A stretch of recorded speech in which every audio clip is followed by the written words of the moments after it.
This is a one-shot using the black hack titled Desert Sands. I've got Lloyd, Rob and Dennis with me. Each of them is playing a character who has found themselves in the cruel world of Zamd in the position of being a slave. They are being herded as part of a long train of captives through the Great Desert, also known as the Great Desolation, towards the city of Shtot, which has one of the largest slave markets in the land. Once they get there, there is little chance of them escaping, since they'll be under constant watch and they'll be sold to whatever owner pays the highest price for them. The leader of their wagon train is a cruel and infamous slave master by the name of Isor. There's a picture of him just down there below my own picture. He's a human swathed in white robes to protect against the desert sun, and he always has with him a highly trained group of 15 or so guards who manage this long line of slaves who are all roped and tied together. Each of the slave masters and the guards sit astride camels as they wind their way slowly through the desert. The slaves are not so fortunate, and as the heat beats down and dehydration sets in, many slaves have already fallen by the wayside, at which point they are cut loose and effectively abandoned in the desert. Occasionally you hear Isor saying, well, they're a weak specimen, they wouldn't fetch much at market anyway, and they just abandon them to die in the desert and force the rest of you to march on.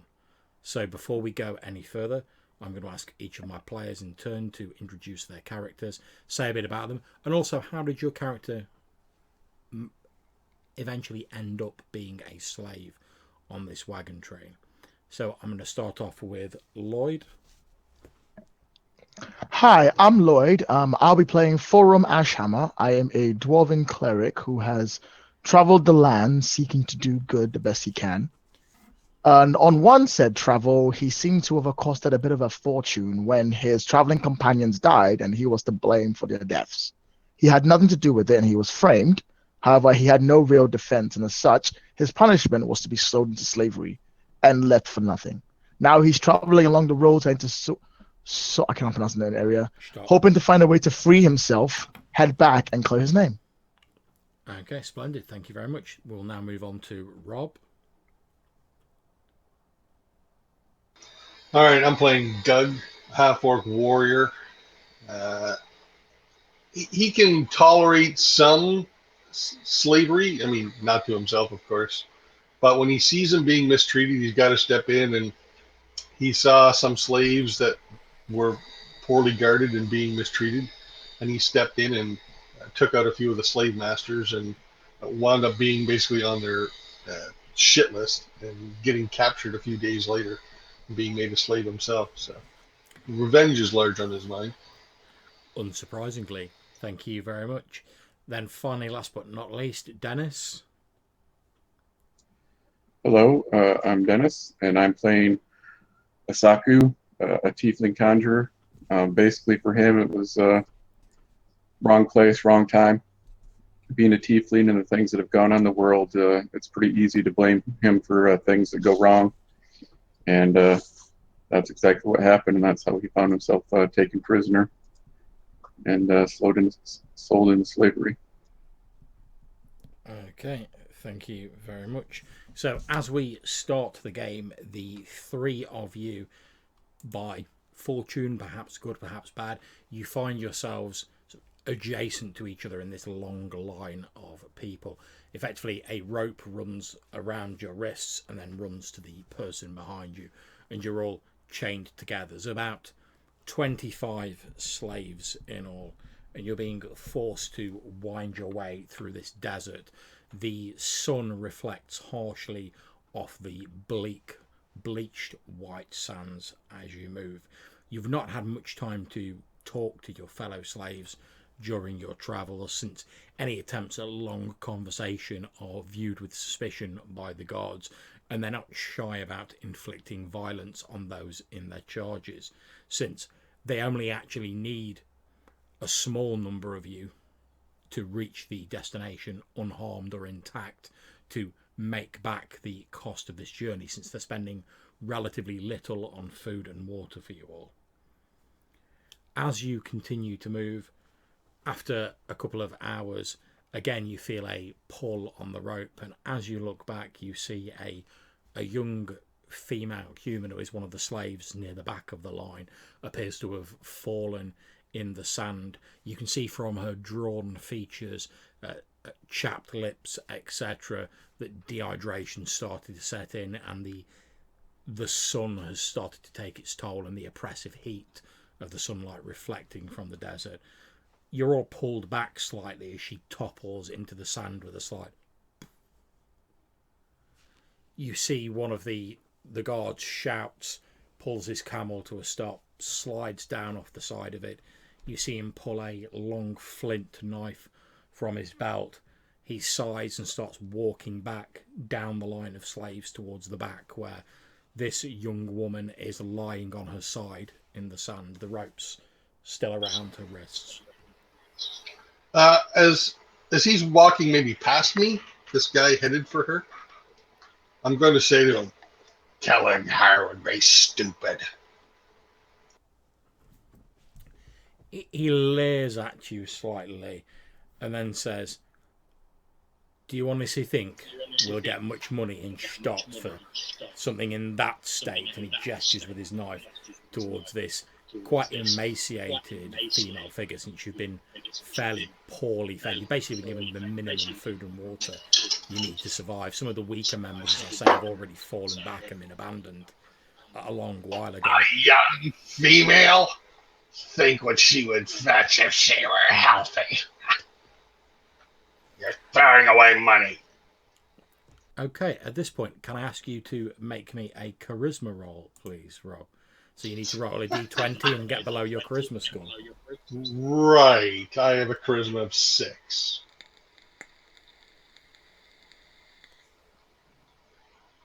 I believe in you. I don't. No, surprisingly, I did not get under 6. Okay. He gestures with his... He sort of walks past you, so pretty much ignoring what you said, still holding the knife, and he pauses and looks back over his shoulder. You can see his cruel, hard eyes looking out from under these white robes and this turban that swathed most of his features. He sneers and says, "That bag of bones, it's barely recognisable as a woman. Who'd pay for a tumble with that?"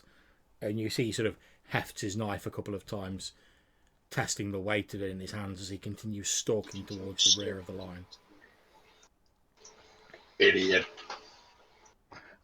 If I have a chance, can I quickly get to her and try and get her on her feet to try and make her stand up and look good? If she's that far back. Wouldn't you have to pull a whole bunch of us with you? Oh yeah, you're right. He's well behind. 10 of us? You're all tied together. The only chance you've got is you can possibly direct some of your fellow slaves and yourself to pull on the sort of rope that's connecting you all together to maybe haul her to her feet. But obviously, yeah, I'll be there.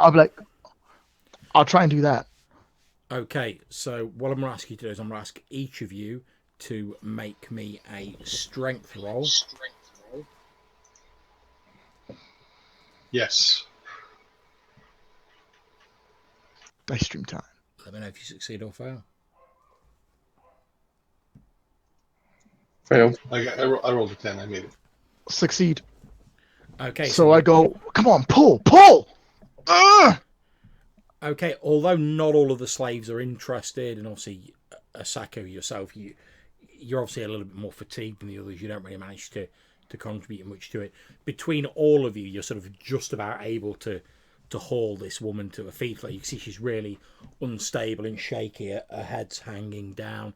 You can see beads of perspiration on her face as she's sort of shaking. It looks like a small wind could blow her over, but at least for now, she's on her feet. The guard stops, looks at her, then he just sort of shakes his head, starts turning around to head back to his camel, and shouts to her. He says, "You fall behind again. You stay behind. We don't have time for this. You're cutting into our profits." And he starts walking back to his camel.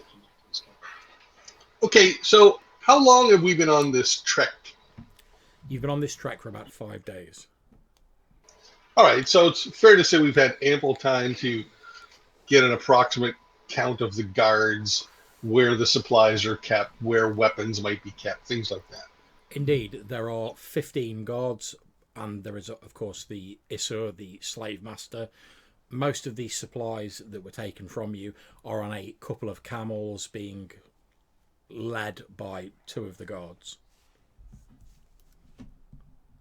When we stop and that guard gets down, how many guards are in the immediate area?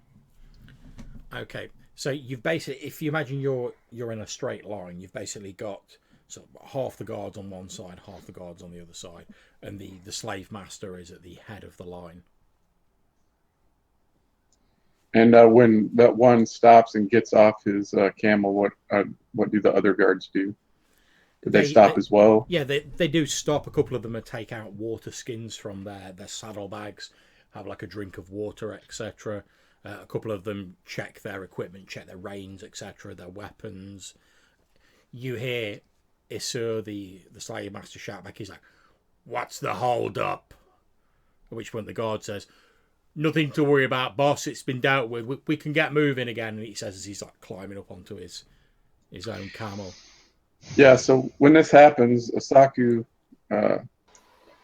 doesn't seem really all that interested in helping out this human female, but he doesn't resist as he's kind of dragged along with the others. But when he sees those guards drinking the water, he kind of licks his dry, cracked lips. And How do we know approximately how long it will be till we reach this city? From what you've heard, that you don't know exactly, but from what you've heard the guards saying, you think it's going to be about another 5-6 days. So I'm going to just to maybe a few. I don't know however many around me can hear without me the guards hearing. If we are to make a move, it must be before we reach the city. Okay, certainly your fellow player characters and a few of the other slaves nearby will be able to hear you, since you guys are all like adjacent Unlike to the line. these, you mentioned ropes. You said we're roped, and then you also mentioned chains. So it's unclear to me which is which. Apologies, the chains was a slip of the tongue. It's ropes. Okay, so I would like to. I'm not going to try and break them, but I would like to try and test the rope to see if I think I might be able to. Okay, you test the ropes. They are sturdy ropes. However, because you're travelling through the nights of the desert, which are very cold, and the daytime, which is extremely warm, they are getting sort of slightly worn down and being made slightly brittle by the elements. So you don't think it would be difficult, but it should be possible for a strong person to break at least a section of the ropes. Okay, I'm just going to mentally note that for a minute, but I'll let my suggestions sit about making a move before we reach the city. And I'm going to say, if you're going to make a move, you're going to have to pick the right time. Yes, we need a plan. What is the pattern that we have when we're traveling? Is there any moment I think would be considered a really good time to break away and make a run for it? Okay, make me an intelligence check. Yeah, like what are the guarding I have ranges? no idea. Day versus night. Okay. well, that's one of the.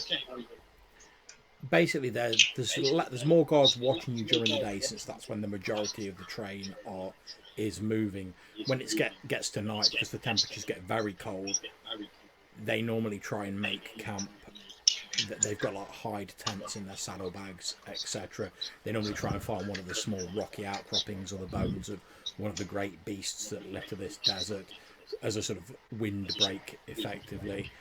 You guys are normally effectively sort of fastened to like a stake in the ground, and there's a couple of guards watching you at most. Just breaking free won't be enough. We'll need supplies or we'll die fast. So when they sleep, we break out, we grab supplies, we move. but we have to be quiet. Maybe it makes more sense to just kill them all. If you think you can take 1, 2, 3, 15 guards, be my guest. Depends how many I can surprise.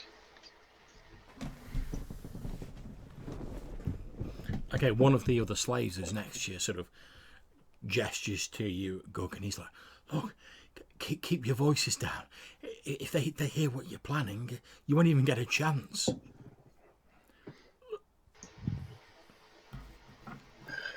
I'll go quiet. One of the others says, yeah, I mean, to be honest, I fucking hate being a slave, but at least if we get to the city, it's a city. There's nothing out there but sand. And even worse, there's creatures out there, elves, all manner of shit out there. And what have we got apart from your surly disposition? Is there, I mean, do I know of anything other than nothing that's out where we are? Or between me and the city? Well, you know, if you Anything within reasonable travel distance? Well, you know that to the northwest, approximately a week away, there is a small sort of rise of rocky mountains where there are supposedly tribes of your own people, orcs, but that's like a week's travel to the northwest.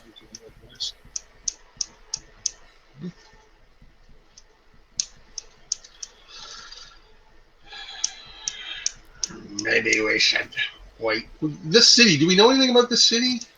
Yep, the city of Shtot is one of the largest cities. It's built on one of the few sort of stable areas of land in the desert, one of these sort of rocky mesas that rises from the desert sands.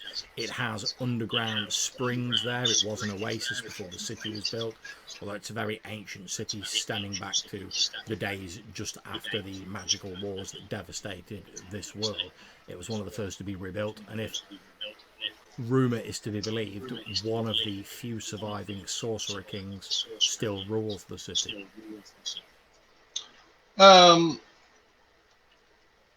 How easily might it be to slip in and out of such a city? Like big, heavy walls, lots of guards, or you know what I mean? It is surrounded. Nothing. It is surrounded by walls, and there are guards on it. So it would. It's not impossible to sneak in. However, it would be difficult. If it's all the same to you, I'd like to make sure we do not get to that city. I do not do well with people. I was thinking we need somewhere to escape to. At this point, Lloyd, can you please make me a wisdom check? All right. Come on, die roll. Yes, I make it. So the sweet part of this play right now is maybe we can get away, but I can't think of anywhere to get away to. I'm thinking maybe I might know somewhere nearby or something like that. I've traveled the land a lot. I might know something. But I make the check, by the way. Okay, so as someone who's attuned to like the power of the elemental forces that move through this world, since the deities are long gone, those who follow the sort of clerical tradition now follow more sort of raw elemental powers. As you're moving, you can feel this. You know how when there's a thunderstorm, you can feel that sort of static in the air, sort of building up. You can feel a similar sense as though something's building up. I sort of pause my step for a second till the person bumps into me, and I keep walking. Looking Can I tell how long it's going to be? Sort of looking into the distance, you can just see it might have been missed by other people, but attuned to the elements as you are, you can see the wind starting to pick up and small sort of swirls of sand starting to be picked up by the wind and thrown into the air. You suspect that if the wind continues to rise, there will be a huge sandstorm within the next few hours. No one else appears to have noticed it. It's only thanks to your sort of innate tie with the elemental forces that you're picking up on the first sort of tremors of it. I'm going to lean forward. I'm going to go, Ryok speaks to me. We will get our time in just a short while. By the time the sun reaches its halfway point, a moment will come for us to escape. It will probably be our only time to escape the best we can. Hmm. I'll be ready. Pass But the word. I suggest pick a guard. We kill the guard. When it happens, we take his stuff and we run. Those camels with their supplies. How far will we get without water and food, huh? Ryok will provide. Just follow my lead. Okay, and I'm gonna sorry, go ahead. I'm gonna keep an eye on when this thing happens. I want to be very aware where the camels and a good chunk of supplies are. Okay, not a problem. You're keeping an eye on where everyone is located, and as time passes, over the next half hour, the wind does start to pick up. So you have to like shield your faces a little bit as sort of stinging sand starts to be blown into the air. After an hour has passed, it's starting to get quite difficult to see. There's this brown, sort of yellow haze in the air as sand's being kicked up by the winds. After an hour and a half has passed, sorry, go ahead. I just want to say that during this hour, anytime I think guards aren't looking, I'm going to lift up my ropes and gnaw on them a little bit with my tusks. Okay, Just not a weaken problem. them that much more. When and if you attempt to break your ropes because you put that prep in, you will get advantage for that. So you roll the dice twice and take the lowest roll. Sweet. So every time the guys look away, you're like, Exactly. which with During your this teeth. time, so I've got him. After you go. No, that's it. I'm done. During this time, I know something's going to go wrong, so I need to find basically people I can hang out with who probably will be able to get away as good as I am. So I'm trying to technically recruit people to run with me. I think I'm going to go with the orc because he's crazy. But if someone's behind me, I think it's okay. I'll try and get him too. Well, because the way I'm picturing it, you can't really change the order very much. If you're 8th, you're staying 8th because you're the 8th one tied to the 9th one and the 7th one, right? Yeah, but we have to make sure everyone's on our side and don't just hang around and like, what are we doing, guys? Well, that's why I said pass the word earlier before we Okay. even said it. At which point, make me a charisma roll, please, for him. Glad you're making it. It's okay, I failed anyway. Yay! You knew you would. So what are you actually saying to people for him? I'm saying, well, what's called, get ready. We're going to make a break for it. The same sort of Weasley guy spoke up earlier. He's like, oh, you must be crazy. We won't get far at all. Do you want to die? Shh. He lowers his voice, but he's like, look, if we get to Shtot, at least we'll have a chance of survival. Yeah, we'll be slaves, but at least we'll be alive. If we head out there, we're sure to die. Have you seen a slave live longer than 2 years? He goes a bit pale and he sort of gulps loudly when you say that, and he just sort of shakes his head. I'm gonna turn around, make sure no one's looking. I'm gonna turn towards him in the face and be like, be ready. He doesn't say anything, but he nods almost imperceptibly. So while this exchange is going on, what's Asako up to? At this point, he's pretty much being quiet. I am attempting to keep track of wherever our supplies are. Always, since I was taken for most of my thoughts was my spell book. And if I'm able to keep track of where that is and have a chance to grab it. And other than that, as the others are speaking, I'm kind of observing and paying attention to who might be of use, and those that are, hesitant about escaping, I pretty much discard. Okay, so knowing that they're just going to kind of slow us down. Okay, so let me give you guys a rough sketch of sort of how everything's situated at the moment. If you see this line here, that's effectively you guys roped together. You've got 2 camels at the front which have the supplies on. You've got the slave master there. He has 2 guards with him controlling the camels with the supplies at all times. Then the other guards are sort of evenly spaced along the line.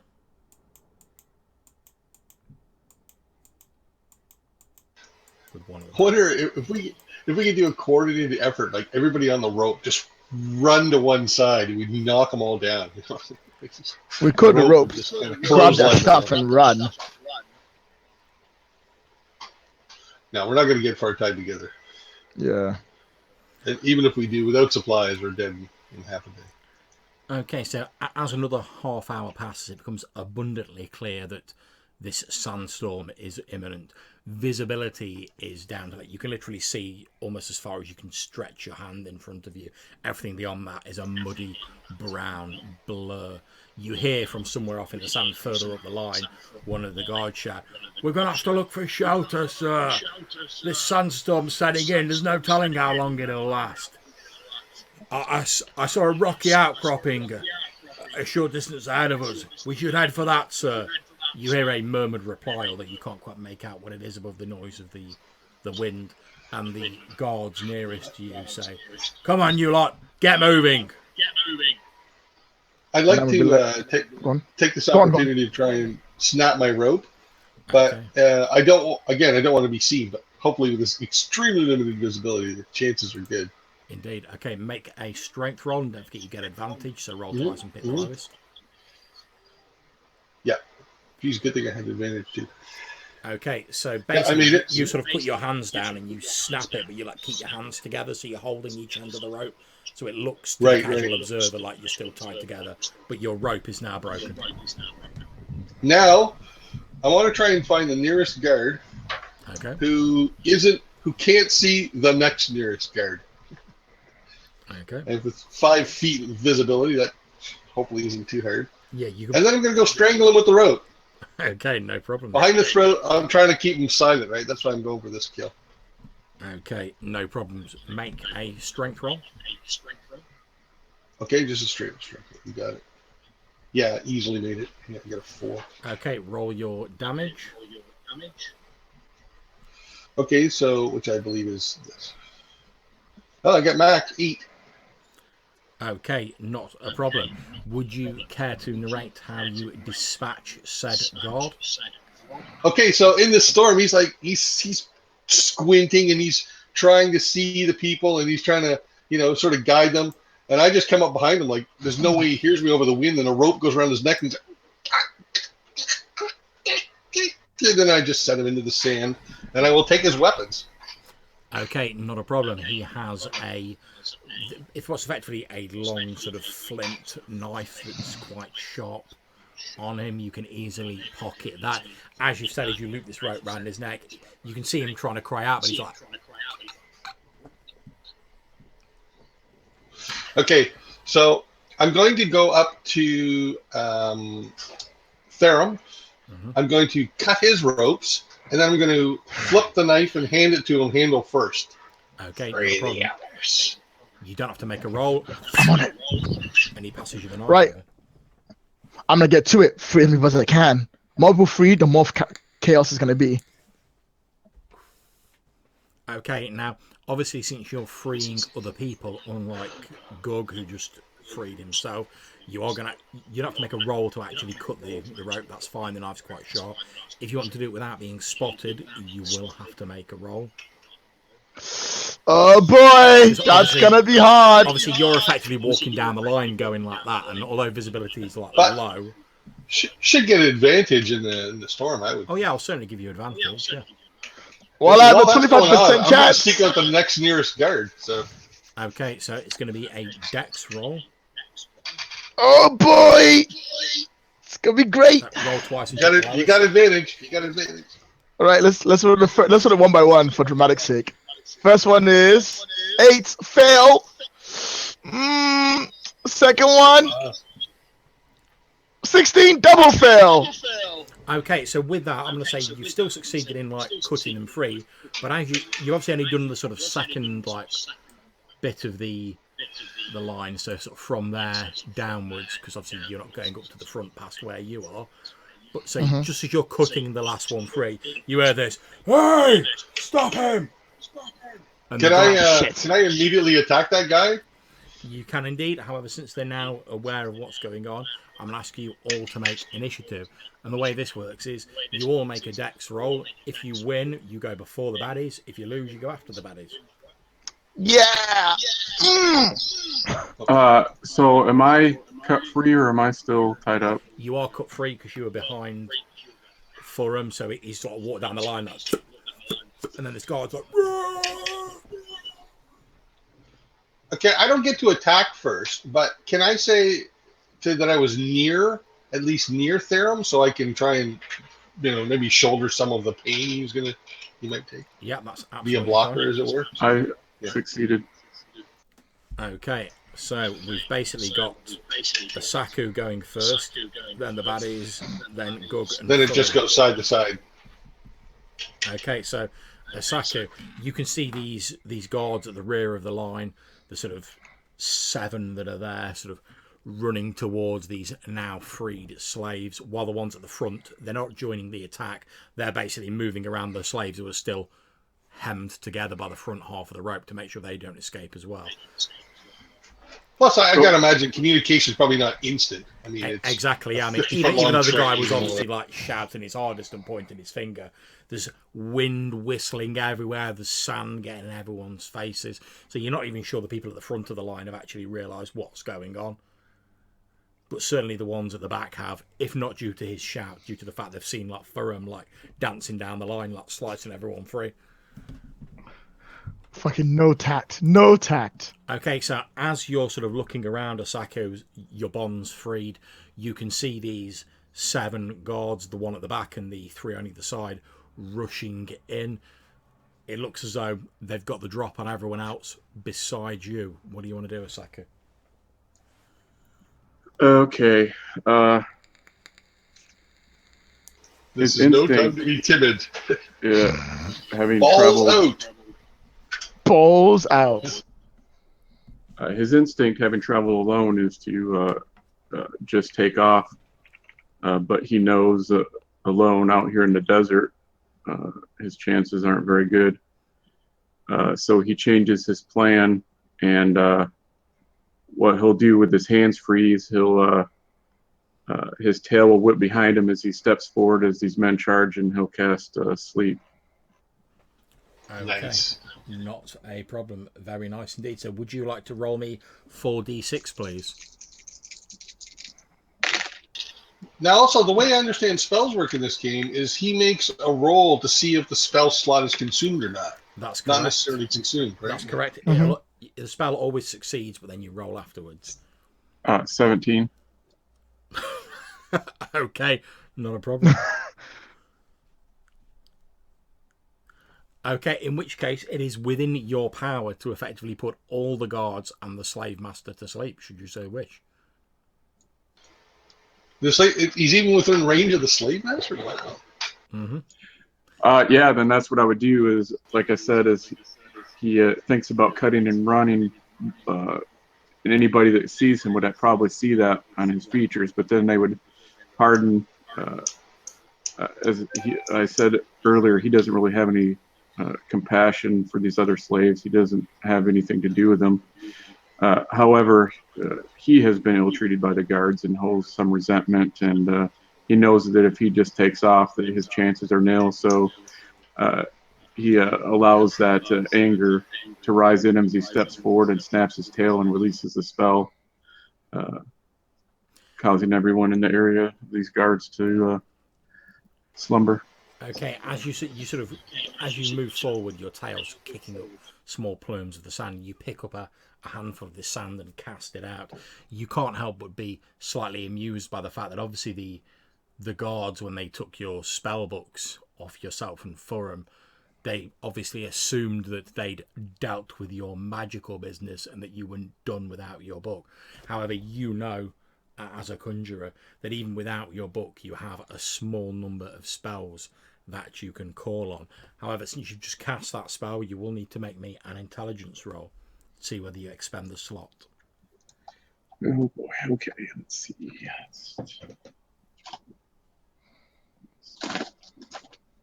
Now I have to get my number or under. That's correct. I will say I do like this mechanic. 9. It's a Yep. neat mechanic. So I rolled a 9. My intelligence is 12, so I made it by 3. So that's fine. So you keep that slot. That's absolutely grand. You watch as the guard who sort of pointed and shouted and is like running forward. It's almost as though like his legs just collapse under him and he just like pitches forward. into the sand. Then a few moments later, there's another, and as all these guards just start like dropping into the sand as though they were marionettes that have had their string cut. Yeah, so once I release the spell and the bodies start to fall, I give a grin that shows my teeth as I just begin to turn and walk towards where I know my supplies, my spell book and stuff are towards the front. Okay, yeah, so you're heading towards these two camels at the front where you know the supplies to be held. So as I witness this spell go off and all the guards drop, I stare at him briefly, like wide-eyed, and then I go, "Ha! I'm gonna go to the nearest guard, take his knife, slit his throat, repeat." And I'm probably going to look over at both of them and then shrug and go, provides? I'm not quite sure how this happened, but I'm not looking like gift toss in the mouth, and I'll do the same. Okay, I'll keep the first dagger, and then any other weapons I find, I will distribute amongst the slaves. Anybody who wants one. Yeah, they're all carrying the pretty standard, these sort of like flint knives. They've also got some robes on them, because obviously you guys are sort of, your clothes are pretty much sort of tatters now. So yeah, it might take me a while to find boots that fit or shoes that fit. Basically, if you put on some of the gear that they're wearing, anytime you have to make a test against the heat, it will give you advantage because you're more protected. Wrapped up. Yeah. Are they all human, John? All the slavers? They all appear to be human, with the exception of one who is a half-orc and one who is a tiefling. All right, well, I'll definitely take the half-orc's clothes. They'll probably best fit me. Back at the camels where we have our supplies, I'm just going to take enough food and water for myself, and I'm going to retrieve my weapons, like my gear, which was a hooked axe. Yep, not a problem. However, as you start making your way forward towards the front of the line, you can see that whereas previously the two camels, obviously startled by this sandstorm that's now sort of bearing down on you with its fury, they were being sort of controlled by the guards that are holding them, sort of keeping them reined in. However, now those guards are asleep. They're effectively no longer reining in. As you watch, you see one of the camels sort of rear up slightly and it starts pounding forward. You see the guard with his hands still like tangled in the reins, like being bodily dragged along in the sand behind it, as this camel sort of starts making a bolt for it. Okay, can I give chase? You hopefully it's slowed by the fact it's dragging someone. Oh, indeed, it's not going at its full speed, and obviously it's setting off from like a standstill, so it's having to like build up its speed. And camels aren't the quickest runners, to be perfectly honest. But yeah, since this is your sort of raw strength, can you make me a strength roll? So I'm gonna go rushing after this thing, and I just barely made it. 15. I'm gonna go rushing after this thing, and I'm gonna do a flying tackle. Okay, yeah, not a problem. You leap towards this camel. You're effectively trying to grab its legs or something and like cause it to fall over. Like, I don't know. I'll go for I'm picturing it as like me wrapping my arms around its neck and just my whole weight just toppling it sideways. Okay, not a problem. Now I'm going to ask you to make a strength check here, basically just see if you avoid any damage from like its hooves, etc. Sure. No, I rolled a 19. Okay. Not a problem. In which case, you take 1 point of damage. You manage to avoid it mostly. However, as it's sort of trying to thrash about, just like the very tip of one of its hooves like catches you across the forehead. But you have grabbed it around the neck, and with all your mighty weight and your muscles, you bear it down into the sands. And once it realizes it can't get anywhere, it's just sort of kicking about with its legs and bleating rather pathetically. This guard's still like hanging on the reins, asleep behind it. I'm also just not to hurt it, but just kind of out of annoyance, I'm going to cuff it. I mean, just back a little back into the head for kicking me in the face. Not a problem. Its head sort of snaps to one side. It spits and bleats a little, but doesn't really stop any further attempt to escape. Now stay down. So now I will take my stuff off of it, and I'm going to try and use the guard who's attached to him as a stake and like push him into the sand. He's going to be the stake for this camel. I don't see why not. Yeah, go for it. You push him into So that's what I do. the sand. Sort of like Yeah. wrapping these reins a little bit more securely around him as you can. As you sort of like release the camel, that it does climb to its feet and it takes a few steps, but it's anchored by this guard who's like sank to his waist in the sand with these reins Excellent. wrapped around him. So I'm going to get the supply. Let's distribute these and then find some shelter. The storm's getting worse. Okay, so you distribute the rations, the preserved rations, the dried meats, etc., that you get out of the saddlebags. You all effectively now have rations. They have a usage dice of D8, and what that means is each time you consume rations, you roll a D8. If you get 1 or 2, the dice type goes down by 1, so it will go down to a D6. If it gets down to a D4 and then you get a 1 or a 2, they've run out. You're right. And we also have our original gear left. Like I'm assuming their spell books are there, that kind of thing. Yeah. Indeed. And I'm going to ask at this point, Furum and Asaka, can you describe what your spell books are like? Because obviously paper, given this sort of arid environment, isn't terribly common. What form do your spell books take? After you, go on you first. Okay, Asaka, what form does your spellbook take? You're muted. Yeah, no, I was thinking probably humanoid skin. Yep, not a problem. So, Not tiefling skin, eh? I guess what about yourself, Furum? Mine is actually what's called, those leather things that you bind to your hands to keep your hands fairly sturdy when you're working. Oh, My hand wraps. my scroll, yeah, hand wraps. Mine is actually on hand wraps that I wrap around my hands. So when I'm reading, I turn my hand back and forth so I can read what it says, and I throw it from my hands like that. Okay, so Gug, as you're searching through these saddlebags and you find the rations, a few more knives, etc., as you're searching through and you're finding all the equipment, you find this quite sort of odd, almost like leather or bound hide book with these strange hieroglyphs inked in on them. It's quite a fairly sort of thick book. It's obviously been in one of the saddlebags. And as you look in the same saddlebag, underneath it you find neatly wrapped up what appear to be like a series of bandages or something along those lines, also with strange writings on them. So I'm going to hold that up to I would know these guys as spellcasters probably. So I'm going to hold that up, and anyone who claims it is theirs, I'm just going to give it to them. Assume it's theirs. Okay, so Gug emerges out of the sand. You can still just about make out this camel sort of bleating behind him, still chained by its guard staked to the ground. He walks out, he's holding this bundle of hand wraps in one hand and this hide book, this skin book in the other hand, and he sort of walks out and holds them up. I've also retrieved my armor, which is made out of the carapace of a large bug. It's like hide. Absolutely fine. I'm going to assume you've sort of put that on, and after you've done that, you then walk back with their spell books. So yeah, I'll reach out and I'll grab the hand wraps and I'll just start putting on my hand quietly without saying a word, and I'll just give Gug a nod. Yeah, I'll make sure everybody gets shares of water and food too. Yeah, not a problem.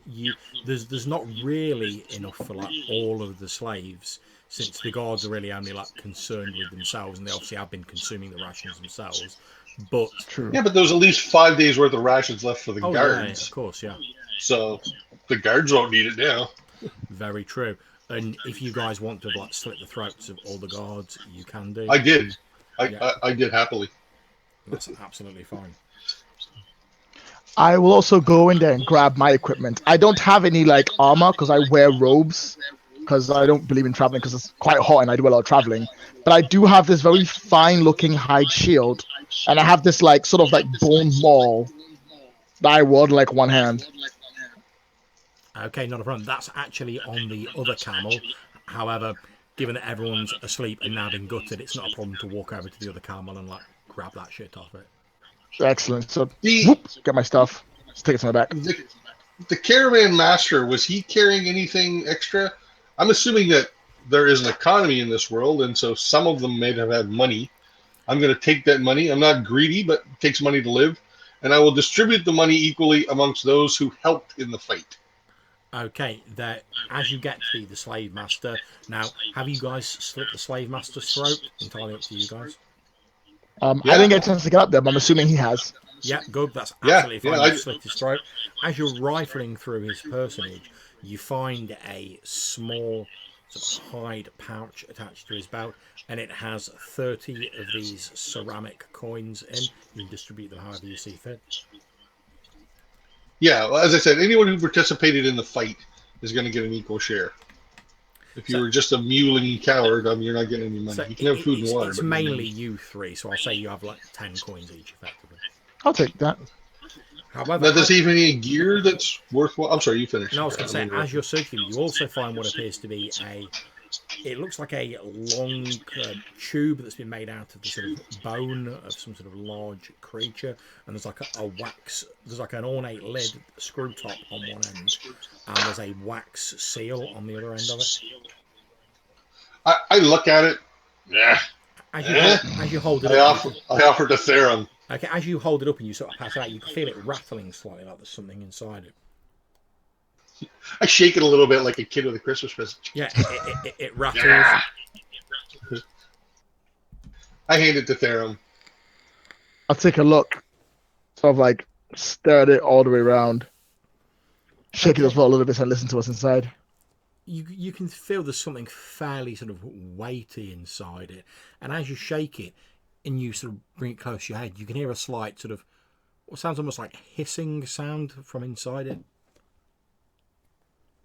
Yeah, I'll just put that right back into a bag somewhere. Let's not deal with that right now.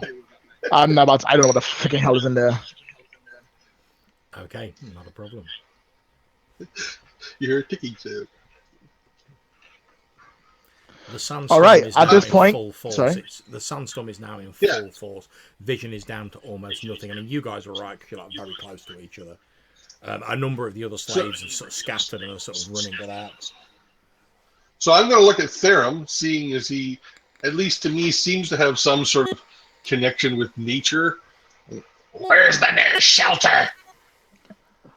I look around to the. Can I use my wisdom to reach out to the rock, try and get us to figure out where this outcropping place you can take the what they want to take shelter at was? I will say you can make a wisdom roll. However, you will have disadvantage just because you're surrounded by the raw power of nature.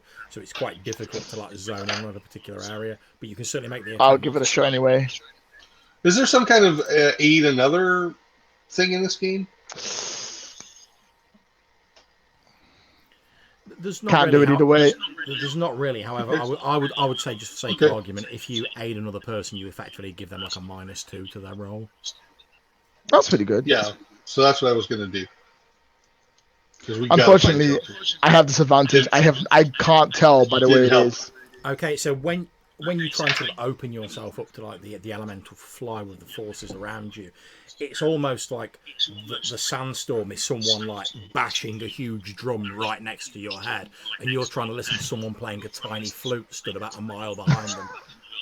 So all you can feel is this storm, and for a moment you're actually quite elated as like the raw sort of power of the storm seems to flow through you and like invigorate you, but it blanks out almost everything else. I scream and I hold my head. Did you? Sorry. I scream and I sort of hold my head. And I go, I can't tell. It's too loud here. We'll just have to keep walking that way and hope we find it. So I have a vague memory of seeing some kind of rocks to the northwest, and I'm going to take my best guess at what is northwest. Probably somewhere not far from where he pointed. Okay, not a problem. You start making your way in a northwesterly direction, you think. Forum, Asaku, are you following Gug as he sort of strides off into the stinging sands, or? Yeah, I mean, the guy's a big orc. I'm not gonna mess around with him. He's probably kill other things on the way there. Yeah. Yeah, as they're dealing with the slave leader and pilfering his stuff, I gather the rest of my things. I imagine that I don't have armor as well. It's just a set of traveling clothes, my staff, and my sword. Once I have that stuff, then I do grab one of the outfits from the slavers to get some protection from the environment. And once I'm situated, then I will follow after them. Okay, so the three of you strike out in a northwesterly direction, and you travel for about half an hour.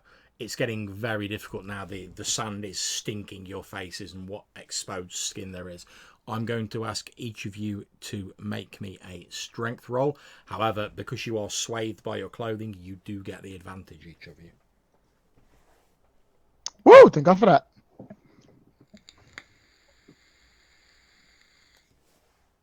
Yeah, double made it.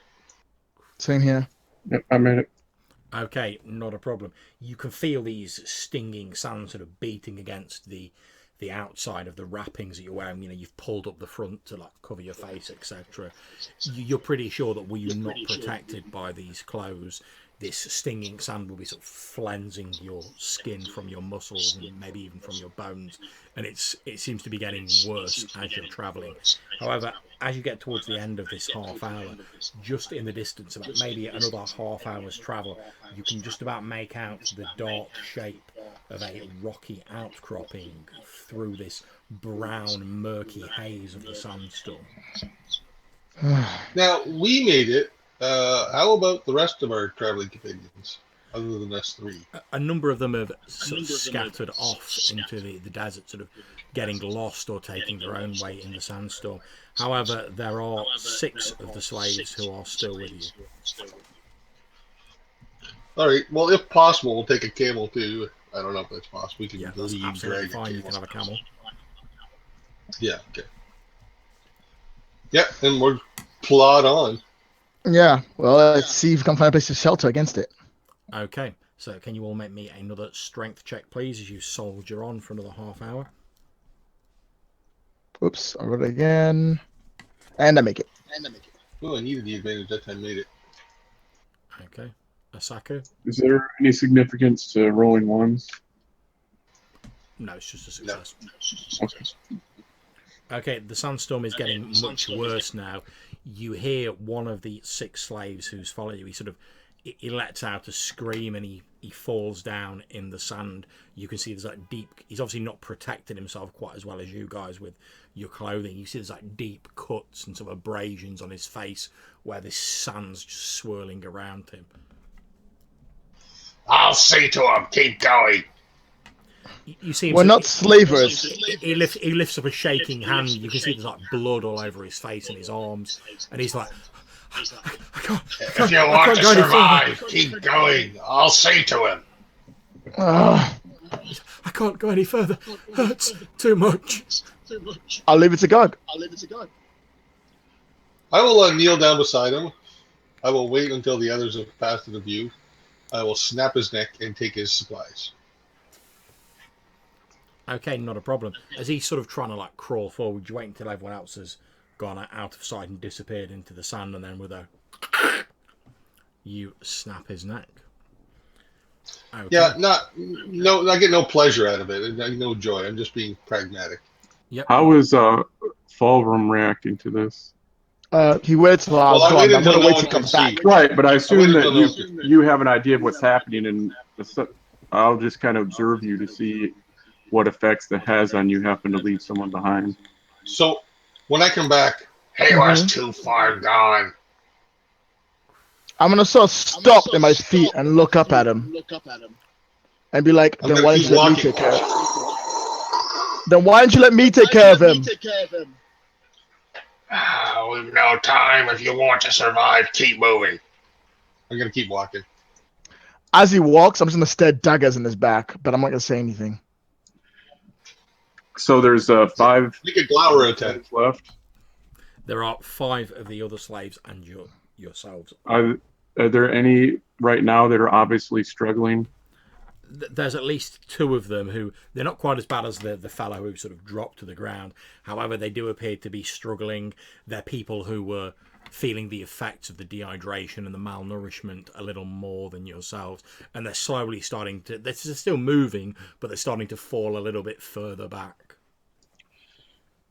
Is there any way that we can put them up on the camel? That help them out with that? You could probably The get camel's one probably of struggling too, I would think. But the camel yeah, is maybe. struggling a bit. You could probably get one of them up on the camel, but certainly not both of them. Not with like No the reason not supplies and to. everything.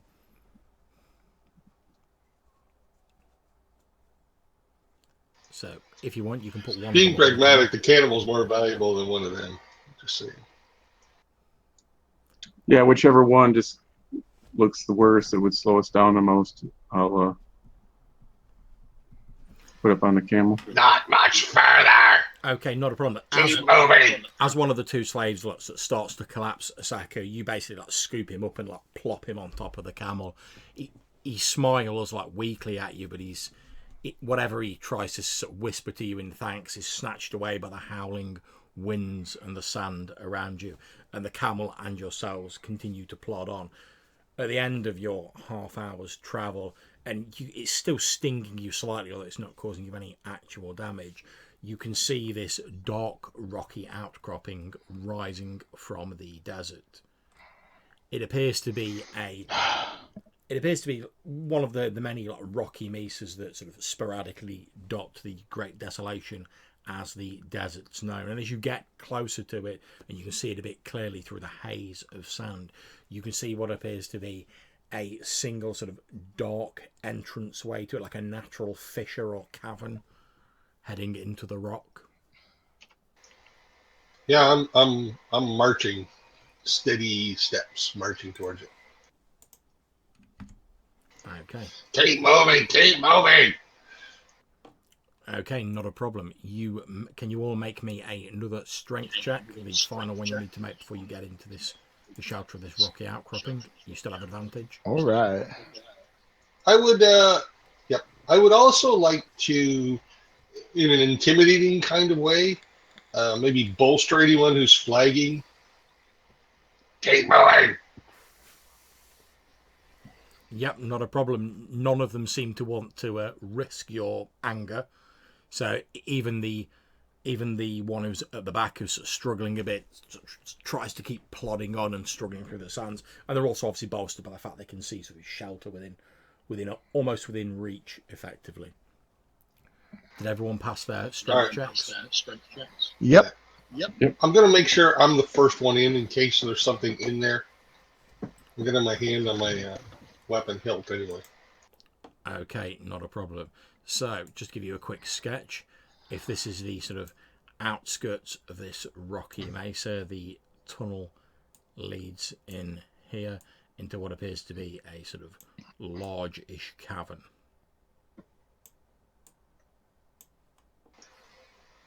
Yeah. And you reach, in I go. reach it first. Walking and observing. Okay.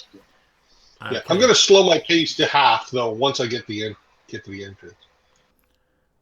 Okay, no problems. As you get to the entrance first and you look in, Gug, you can see that there are signs that people have been here before. There are the telltale signs of people having sharpened their flint knives and their weapons on the rocks around here. There are also signs that sort of like fire pits have been dug previously and then covered over. There's maybe some small bones of like lizards and animals that have been killed for food, etc., dotted about. You can also see there appear to be two sort of recesses at the back of the cavern that perhaps lead on to other chambers or other parts of the cavern system. Well, I'm going to, as best I can, secure at least this room. I'm going to walk the perimeter, or walk the majority of it, and I'll wait for everyone else to come in. Okay, so as you walk around the back wall, you can see that indeed the recesses at the back do lead onto some sort of like smaller, naturally formed chambers at the back here. It's quite dark as you sort of get further on into the cavern, since the natural light doesn't really penetrate it. However, as you peer down into the smaller of the two recesses here, you can see what appear to be several, what look to be bleached skeletons lying on the floor of the chamber, which I'll put a number 2 next to, because there's 2 skeletons in there. And as you move around to the sort of larger... Which chamber are they in? I'm sorry, I can't quite see from here. They're in the one with the arrow and the 2 pointing at it. Yeah, okay. It's kind of cut off by the rest of the interface. But it's the left of the leftmost of the 2 chambers. If you click on my sort of image at the bottom, it should put me in the big window, and you should hopefully be able to see it a bit better. No, I got you there, but what I'm saying, the little mini windows at the bottom are over top of that. Right. Okay. Thus, anyway, okay. So I have dark vision up to far away on my sheet. Mm-hmm. So I'm going to look in both rooms for anything moving. Okay. At this point, can you please make me a wisdom roll? You're at disadvantage. Already, you're not at a disadvantage because you've got dark vision. So it's just a I might have made it. I rolled a 6. I got an 8 wisdom. Yes, so I made it. Splendid. Okay. As you're peering into the smaller of the 2 chambers, you think you see something skittering and moving, something sinuous between the rib cages of the 2 skeletons. Yeah. All right. Well, I'm not making a move until everybody else gets here. But what I am going to do is I'm going to position myself in the doorway between that. Like, I'm not going to go any more forward, but if it comes towards us, it's going to encounter me first. Get me? Okay, so we've got Gug there. Okay, the other 2 of you and the remaining slaves, you've now also reached the entrance to this rocky cavern, this ingress into this small mesa. You can, any of you who've got dark vision, you can see what I've described inside the cavern with no trouble. If you've not got dark vision, you can pretty much see what's in the main cavern, the signs of previous occupation. Yeah, I'm going to say, someone start a fire. Thera, Masaku. I probably identified them as the most capable in the group. You should come see this. I'll make sure everyone's in past the shelter. And when I'm sure everyone's in and safe, I'll go over to him. Okay. You have dark vision as well, don't you, Forum? Yeah, I do. Okay. I'll So, just point. Infravision. Sorry, I've got infravision. Is that the same thing? Even better. Infravision's better because it means you can see sort of heat signatures effectively. Oh, cool. It's almost like predator vision effectively, rather than Yeah, dark vision's just you see as well in dark as you do in light, whereas infravision's you see heat. Anyway, I'll just point. Okay. Once we get in, I will pick out one of the slaves that seems to be in better condition and have them kind of watch the entrance. Okay, and so you've got to shout out a warning if anything come up. Yeah. Okay. Maybe get one starting a fire too. Yep, not a problem. You get the others starting a fire there, sort of in the middle of the cavern. As you're sort of looking into this small cavern, following Gug's outstretched hand, the 2 of you with improvision, as you look in, you can obviously see the sort of room temperature sort of outline of these humanoid skeletons lying on the floor of the cavern. But in amongst them, you can see what appear to be a number of serpentine shapes. It's difficult to tell how many because they're sort of winding around each other, but they're distinctly warmer than the surroundings. You can see them sort of winding their way in and around the bones of these skeletons. This is the writhing movement I saw earlier. Indeed. Can I tell what it is? Are they just like worms or? Okay. Snakes, maybe. You can't tell exactly because obviously you're just seeing the heat signature, but that they could be snakes. They're certainly serpentine in the way they're moving. You can hear this if you listen carefully, any of you. You can hear this slight sort of skittering sound, almost like many different sort of like legs moving from inside this small chamber. So like a centipede. I unhitch my axe. Watch my back. I just go walking toward it. I'm unconcerned. Would We have any knowledge, or I have any knowledge of if it's something that might be edible, if it's more of a predator. Okay, make me an intelligence test. If it's hanging around dead skeletons, it's probably some kind of flesh-eating item thing. Best Yeah, not to but go I don't around know play if with maybe it. it's, sometimes they're edible, sometimes they're not. So Yeah, you're right. We gotta know if we can eat it. That's very important because I'm hungry. So Let's get exactly. that. That's We got I lots of rolled a good guards 10, by, so I'm 2 under.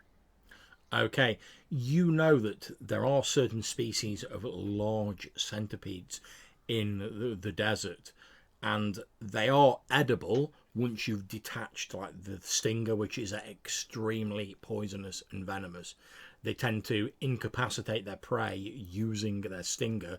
Then while the prey is lying there helpless, as Furum speculated, they devour their flesh. But because they store food very efficiently, they can. I mean, they're probably even not working their way through the bone marrow on these skeletons. They can. I mean, these two bodies would have kept a small nest of these centipedes fed for a very long time. Yeah, so as he begins to move forward, Asaku, I kind of angle my staff forward as I take a step back, putting a little more distance, and I'll say, their stingers are very venomous. Thanks for the warning. As you say that, Gug, from behind you in the main cave, you suddenly hear someone go, "Ah! Ah!" I turn dramatically. As you turn around, you can see your fellow slave who you left like watching the entrance, and he's literally like lying on the floor, convulsing. You can see like spittle running out of the corner of his mouth. And as you watch, you see the sort of clothes he's wearing sort of moving like that, as though something's crawling underneath him. Right, I'll head that way. Okay, not a problem. As you head towards him, Forum, you can see he's not really even sort of articulating noises. He's just sort of screaming and thrashing about, almost like he's having some kind of seizure. And you see this like foam sort of bubbling out of his mouth, mixed with spit, sort of dribbling onto the rocky floor of the cavern as he's like. Yeah.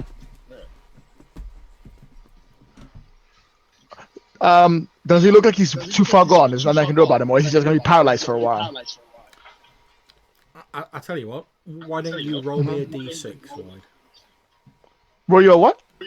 A 6-sided dice. All right. No pressure, but I got 3 in your hands. Okay, 3. As he's writhing about with such ferocity that you hear a number of unsettling cracks as he's literally like smashing his own arms and legs into the floor, and he's like fracturing bones. That's how like violent these seizures are he's having. Wow, I don't have any time. I'm gonna smack him in the head to knock him out. Not a problem. You don't have to make a roll. However, can you please make me a dexterity roll? Ah, crap. I fail with 7. Okay, not a problem. So, as Yes, it is. It is a problem. Well, it probably is a problem, but as you smack this guy and his head snaps to one side and he falls there loose, almost like that scene from Alien.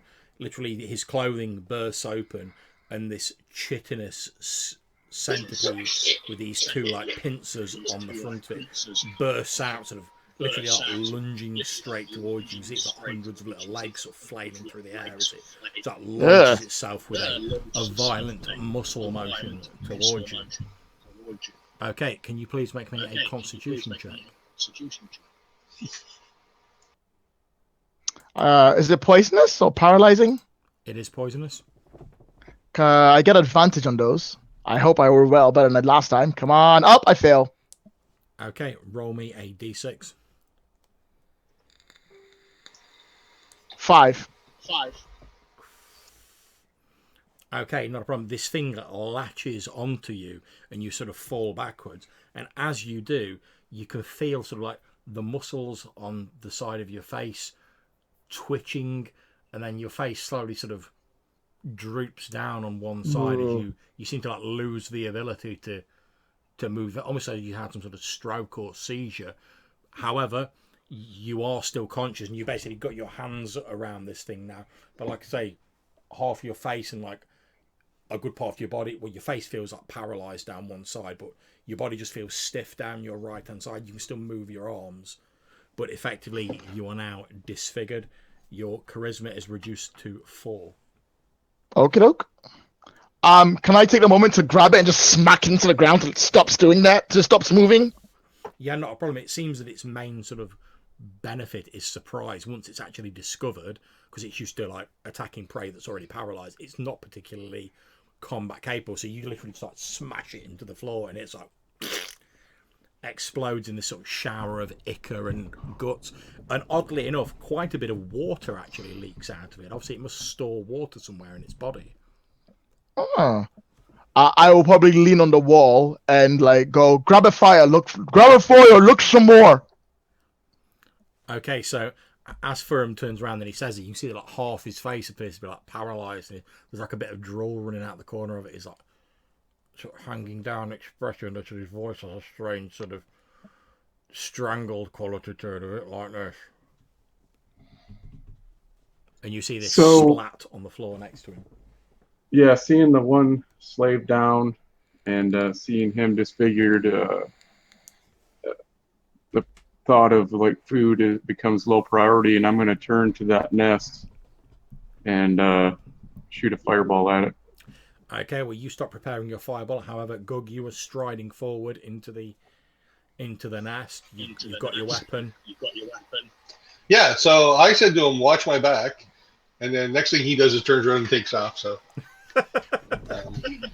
I did watch your back. There was one behind you. serves him right. Anyway, you left the room to go to another room to help someone else. Anyway, I'm unaware of that. So I just keep striding forward, and I got my accent and like, and I'm going to start a chopping. Okay, now can you make me a wisdom roll? Because obviously you don't have the benefit of like improvision to spot exactly where they are.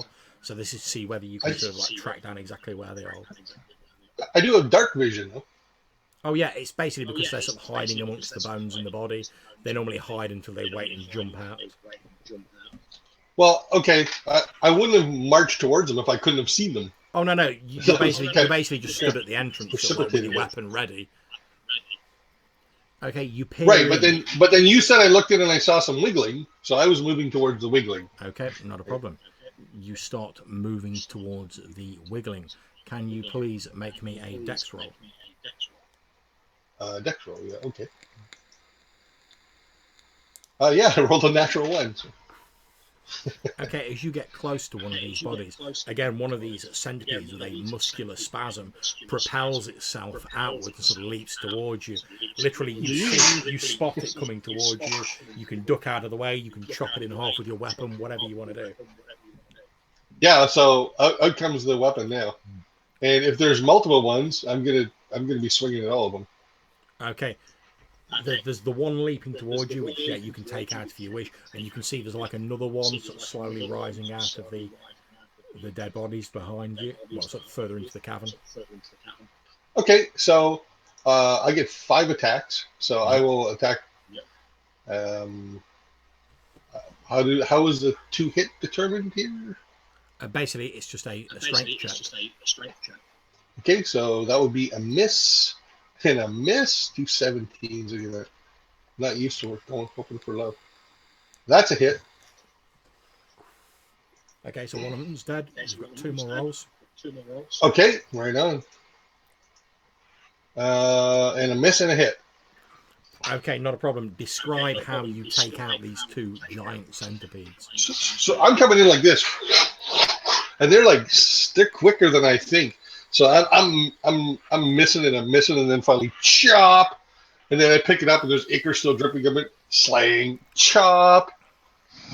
Okay, there's like a. And these 2 centipedes are reduced to like a fine paste on the entranceway of the smaller chamber. Okay, so Asaka, as you're sort of stood there like preparing your fireball, you see Gug makes sort of short work of these 2 centipedes. However, as you're preparing your fireball and you're sort of stood around about sort of here, Asaka, as you sort of a look to your left, you can see the floor of the larger sort of secondary cavern. The actual sand itself appears to be moving, almost so the entire floor of the cavern was undulating. So, Oh, that's not good. yeah.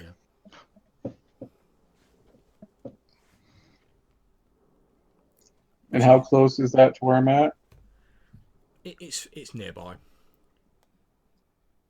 Now, would I have any idea if I were to use a spell? Because I'm assuming that it's probably more of those creatures beneath the sand. Would it have any effect with them, or would they be protected? Given that you're shooting fire, you don't think the sand would offer them much protection, to be honest. They're obviously not very deep because you can see them moving. But Right. they're just getting ready to sort of like emerge from the So sand. then, while yeah, you've that's- dealt with your unfortunate Simple conduction, right? Fire heats up the sand. So then, yeah, if I think it'll be effective, I'll go ahead and let it loose. Not a problem. So roll me a d6 to see how many creatures are affected. 3. Okay, and then roll me a d6 to see how much damage they take. 3. Okay, as they're moving closer and they're emerging from the sand, you can see there's about 6 of these similar looking centipedes emerging from the sand. The 3 that are sort of nearest you, as they get closer, you hurl this fireball, reducing them to burnt cinders, leaving only the 3 behind them. Can you please make me an intelligence roll to see if you use your spell slot?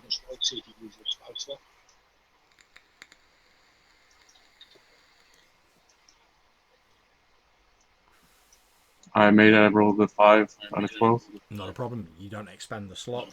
So you can see there's 3 of these creatures moving closer. They're sort of speeding up. At this point, I'm going to ask each of you to make me a dex roll for your initiative. As part of that, once I lose the fireball, can I move back? Yeah, that's not a problem. You step back away from the mouth. And if I can, as a free action, I'll shout out a warning that there's more behind. Yep. What do you shout?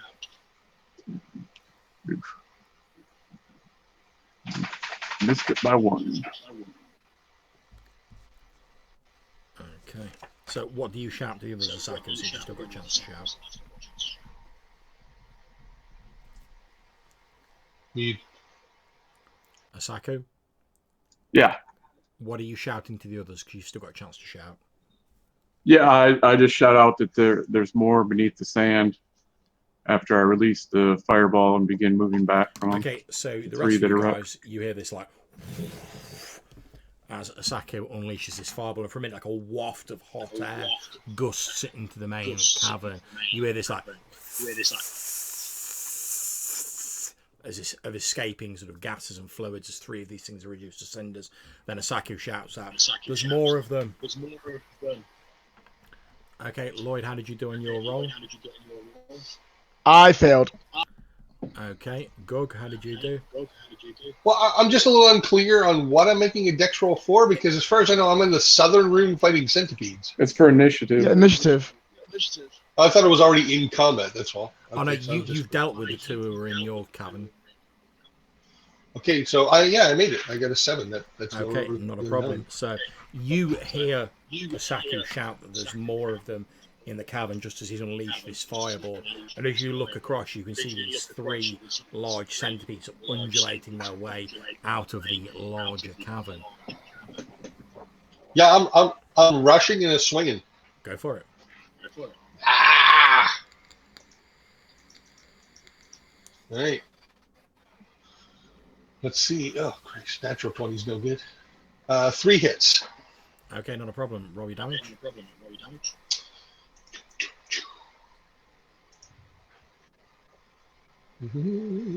Look at that. 1, 5, and 1, I guess. Okay, so you have dispatched one of the centipedes, however, 2 of them remain. So describe how you dispatch the largest of the centipedes. So I come rushing in, and I'm trying to go wide to, again, attract attention, be a blocker, as it were. And I'm hacking and hacking and hacking, just only half aiming, because, again, I'm trying to keep like my shield up and my hacks on the other hand and make like a big target. Okay, not a problem. You are aware that by doing so, you run the risk of like both of them attacking yourself rather than other people. I'm assuming that's what you mean because you're the blocker. Yeah. That's cool. Yeah, I'm not the healer. That's cool. Just wanted to check. Okay. That's what I'm counting on. No problems. In which case, can you please make me 2 Constitution rolls? Yes, I can. Yes, I can. And yes, I did. Okay, so basically these 2 centipedes, almost enraged by Gug's slaying of their fellow, surge forward and they clamp their pincers onto him. However, they actually clamp onto your armour and don't penetrate your skin at all. So as we move on to Furum, you can basically you see Gug sort of like taking a couple of steps backwards with these 2 like giant centipedes like attached to his armour, sort of swinging his weapon about. How many are more left? Are they on the ground, or has he got them all? There's just the 2 attached to Gug. Oh, in which case, can I move up to Gug, grab one, and do the same thing I did last one, slam into the ground if it stops fucking moving? Okay, make a strength roll.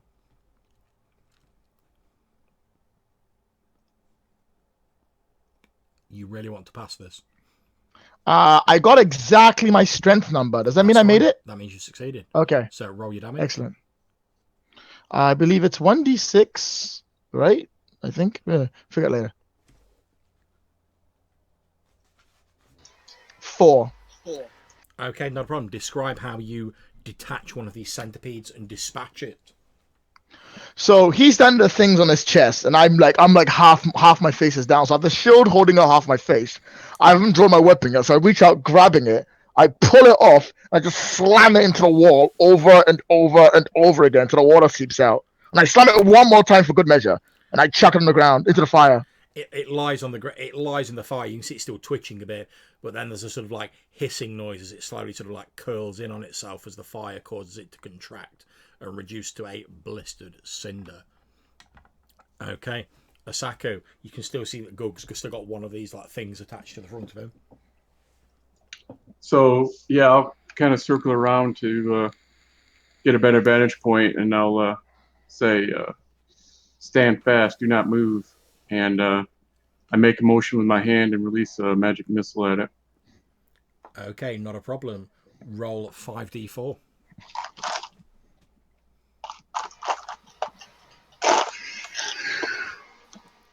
I figure that's better than a fireball since it's like latched right onto. It's certainly more precise and probably healthier for Gug.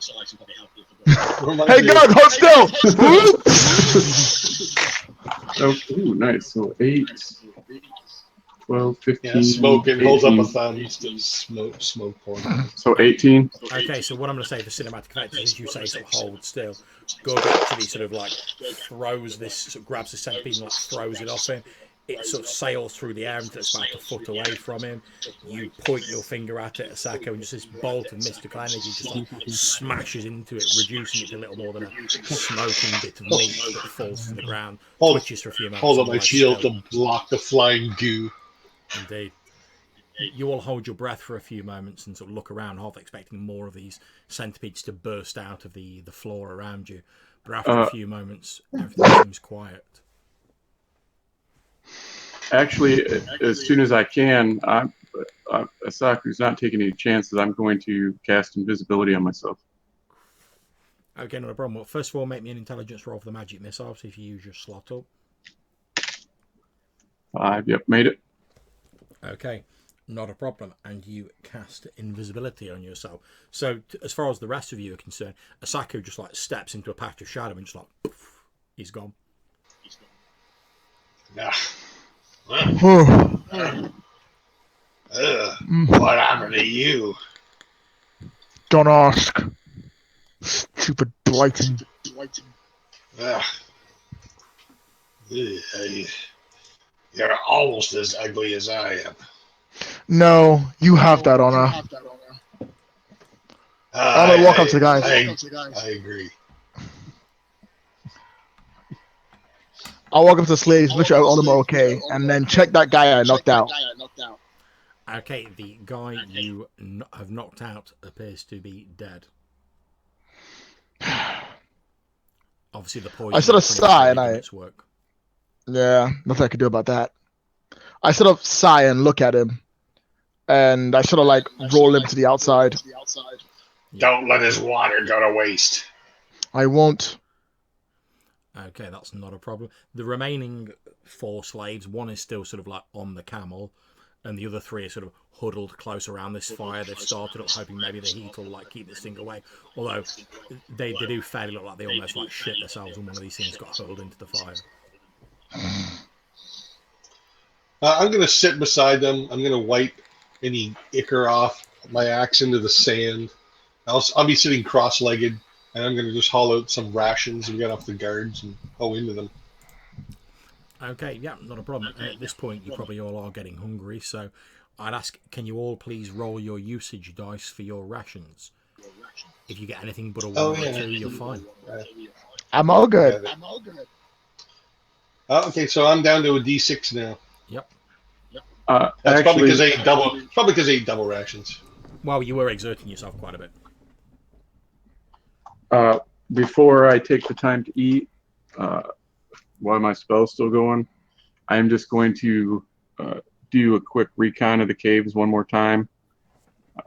Make sure that there's nothing moving about before I'll sit down and reveal myself and have something to eat. Okay. I'm not sure if we've explored it all, if there's more chambers, if it goes back further. I sat on the assumption that I had done that. Okay, not a problem. As you're sort of scouting around the caves, Saku, you do find what appears to be a small, it looks to be sort of almost earthenware pot. It's lodged sort of deep in the hip of one of the skeletons. It must have once perhaps been in their pockets or something similar before their clothing rotted away. And it's sealed with a large cork and wax around it. Okay, so I'll just take it for now, and assuming I find nothing else, then I'll rejoin the others, dispelling invisibility. As you pick it up, you can hear like some sort of liquid like swishing around inside it, you think? When he reappears, where are you? I was making sure there was no more of those creatures about. I didn't see anything moving. Neither did I, but I'm not taking any chances. I'll say that as I glance over to you, Form. I'll nod at him and I'll go, I agree. Good idea. As I'll scream my ace. What's your name? Asuka. Asuka. Good idea. And when he asks that and I announce my name, I give a half smile as I kind of bow with a flourish. And then I'll sit down by the fire and pull out that pot. Mm-hmm. Okay, so you sit down by the fire, and Asuka pulls out this sort of small, about fist-sized earthenware clay pot with this big cork in the top. Is that alcohol? I'm uncertain it's sealed. I found it on one of the skeletons. I'll keep eating. Okay, yeah, Guggs sort of like sniffs a bit and then carries on tucking into his rations. I'll sort of sigh and look at everyone and be like, I don't know when the storm's going to pass, but we might have to spend the night here. Fine with me. All right then. Sorry. All right then. We shut watches.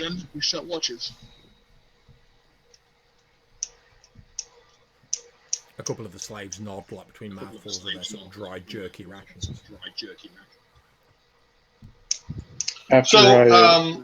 Yeah, you go ahead. I was going to say, after I quickly eat my rations and savor some water, I'm going to move away, probably towards the entrance, just for safety purposes, as I attempt to open the pot. Okay, yeah, not a problem. You twist the cork, cracking the wax on it, and open it up. You can see there's a liquid inside, and by the light shining through the the entrance, although there's still sand whipping about outside. You can see what appears to be a silvery-looking liquid inside the earthenware pot that has sort of little gold flecks in it. It's got a strange sort of sweet, almost like blackberry-style smell to it. I'll move over to Ballroom and let him take a look and see if he has any thoughts of what it might be. As it Also- blows. I'll grab it and I'll tuck the sniff and I'll go and give it a good sniff. See if I can't pick up the smell from somewhere. If I know from something. Okay, not a problem. Make me an intelligence roll.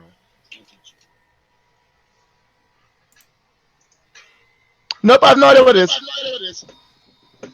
Okay, you're not sure what it is, but you think some of the markings, faded as they are on the outside of the earthenware pot, you think it's ancient Elvish, although it's not a language you're familiar with. You recognise the sort of curving script. I'll go Elvish and make Elvish by nature.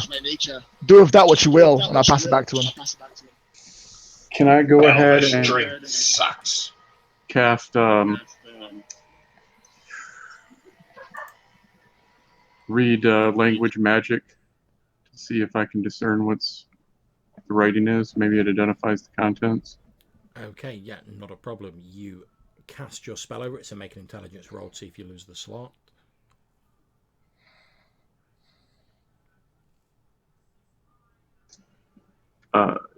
I rolled a 19, so yeah, I did use the slot. Okay, yeah, so cross off the slot. That's not a problem. However, the spell does still work. So, as you're sort of looking at the strange sort of half-faded flowing symbols on the outside of the earthenware pot, you call upon the power of your magic, and slowly, to your vision only, it sort of twists and changes into a tongue that you're familiar with. And you see it says, Essence of Virm, V-I-R-M.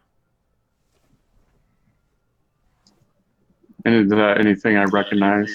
Well, you know that verms are a large sort of species of serpentine creatures that are sort of like apex hunters in the Great Desolation.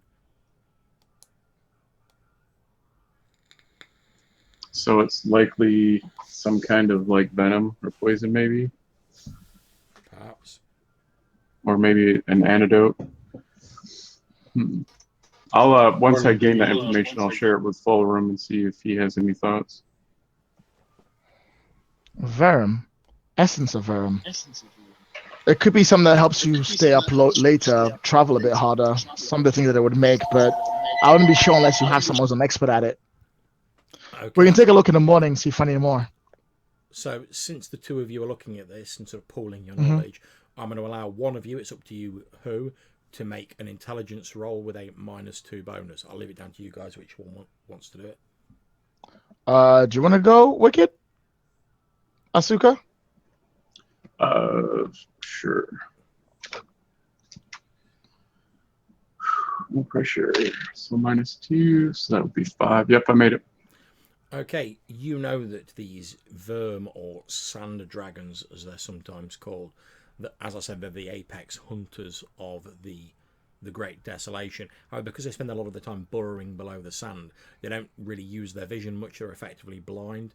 They mainly track their prey by scent. Now, you've heard stories of the savage elf tribes who hunt them, and in some cases ride juvenile members of the species. The way they capture them is they actually sort of smear themselves in the scent of these creatures to mask their presence from them. Oh, okay. So yeah, as we're discussing it, and perhaps he has some detail of these creatures, and that will jog my memory. So once that knowledge comes to the surface of my thoughts, I will share that with the others. Hopefully, we will not run into these creatures, but if we do, this could be of some use. Could be wise. You think Do you know what I this know. is? And I'll take out the bottle with the creature in it. Okay, he takes out this sort of like bone tube that is sealed with wax at either end, and as he holds it out to you, you can hear there's something inside, and you can hear this slight hissing noise as he sort of holds it out towards you, Asuka. So yeah, I'll accept it and inspect it. Do I have any immediate knowledge of? Does this seem familiar to me at all? It just looks like a basic sort of bone tube they used to hold scrolls, anything that you want to protect from the elements effectively, since there are numerous beasts in the desert of sort of larger proportions. It's often easier, rather than using something like wood, which is quite easily perishable, to use the bones of these creatures, almost like scroll cases effectively. You just like you chop off a section, seal each end, and put whatever you want in the middle of it to protect it from the elements. And as I'm holding it, does it feel like there's something moving around in it, or does it only like make a noise when I shake it myself? It feels like there's something heavy in it, and each time you move it, you hear this like.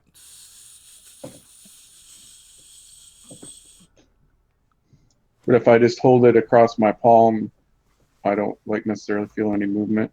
If you hold it still, you don't feel any movement. However, if you sort of move it and then stop, the hissing continues for a few moments after you hold it still. Then it goes silent until you move it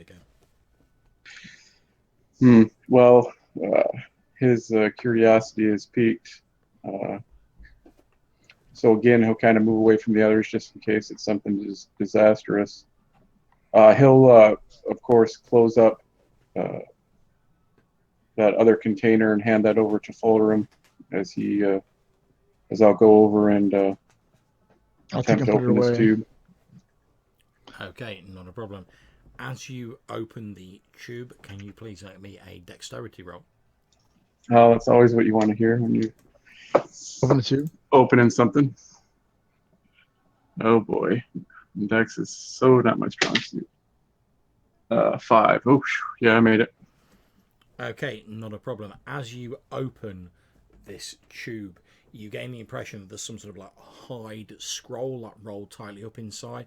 However, as you open it, what appears to be a small black scaled snake sort of lunges out of the tube. Its fangs like towards you, but you sort of hold it away from yourself.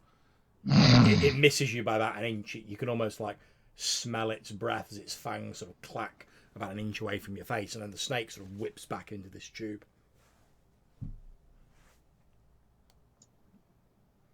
Okay, so I'll immediately. Well, Can it be resealed? How does it? Some fresh wax to reseal it, because you've effectively broken like the wax seal on it to open it.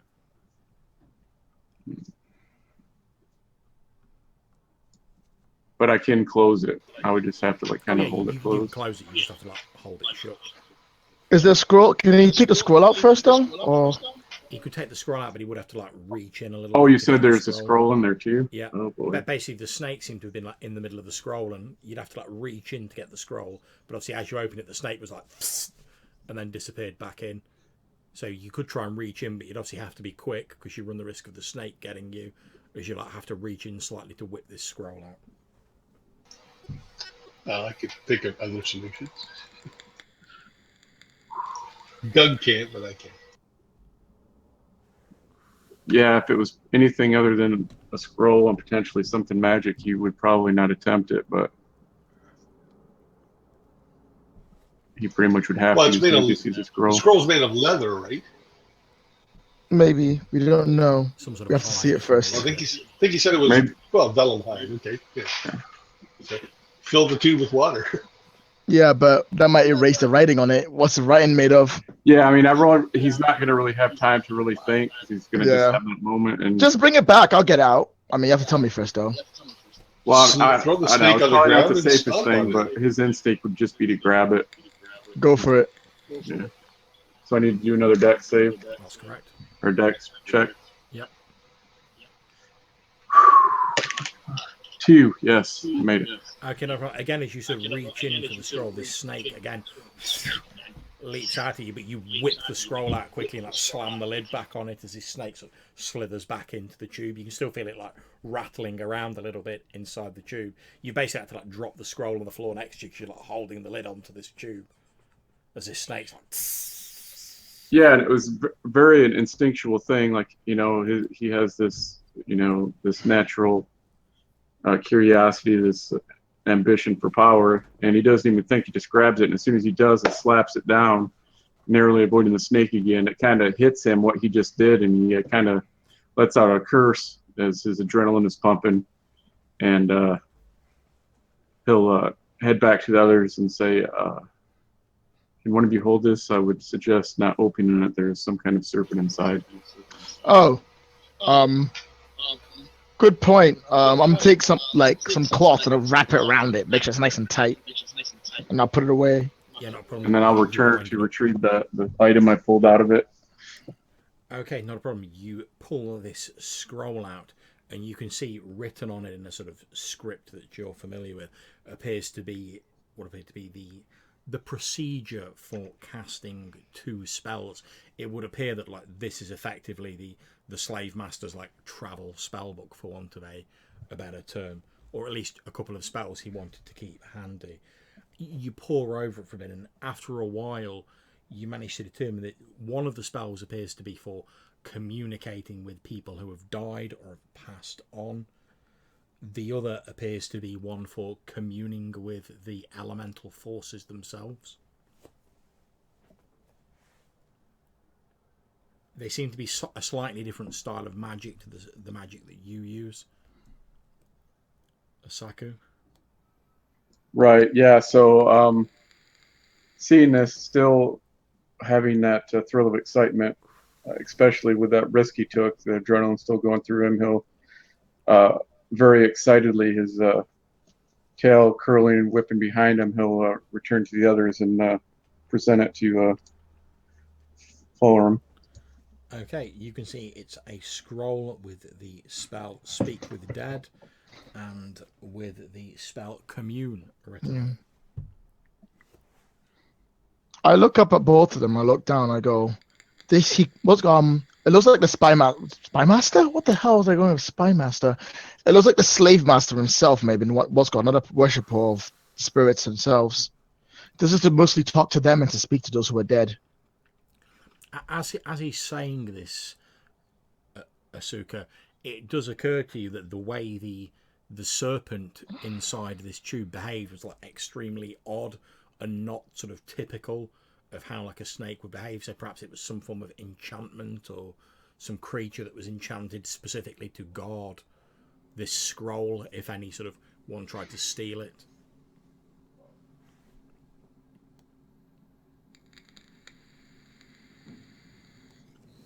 So perhaps it can be of some use to you then. Perhaps I'll roll the scroll up and I'll place it somewhere safe as well. You never know when things like this could come in handy. Okay, not a problem. So as the day begins to turn to night, it starts to get a lot colder inside the cavern as the sun starts to set outside. The sandstorm is still raging outside. You can see this blizzard of sand, this wall of sand just outside the entrance to the main cave. I will gather any bits of combustible material from previous campfires in here, and put them all, use them all basically, bring them all near ours, use them as necessary. I'm not trying to keep it. Doesn't have to be toasty in here, but it has to be survivably warm. Not a problem. You can certainly keep the fire going enough to. You're not going to have a comfortable night, but it's certainly survivable. It's a lot more comfortable than if you were outside. Put it that way. There's certainly enough around for you to keep the fire going. Yeah. All right. So I mean, with the storm raging like that, it's not too much chance someone's going to sneak in. So yeah, I'm going to go to sleep. Okay, not a problem. And one by one, you all start dropping off to sleep. Now, Just out of curiosity, are there resting rules in this? Or no? Effectively, because you've had a full rest, you will get your hit points back. If any of you have lost your hit points. How does it work for spell slots? Your spell slots will also be recovered. Okay. Okay, so as you're resting, I'm going to ask each of you to please make me a wisdom roll.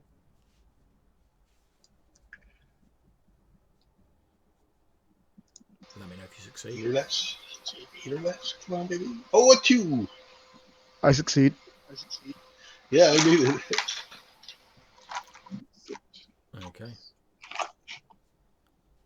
How did you do, Asuka? 10. Yep, I made it. Just. Okay, so just as it's starting to get to early morning and the sun is starting to rise, the sandstorm has started to slowly lose its potency and die away. You're all awakened by a strange sound, and out from further out in the desert, outside the cavern you're in, you can hear this.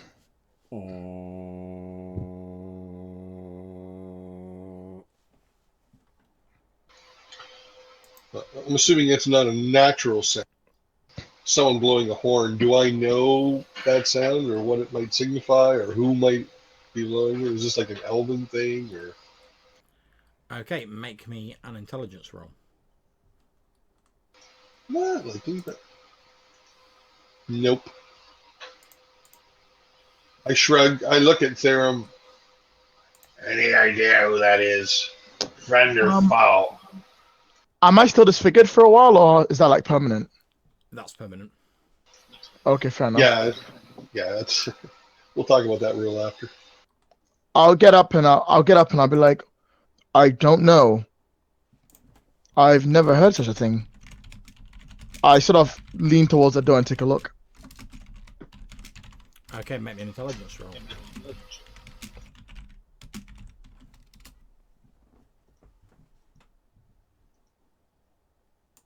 10, I make it.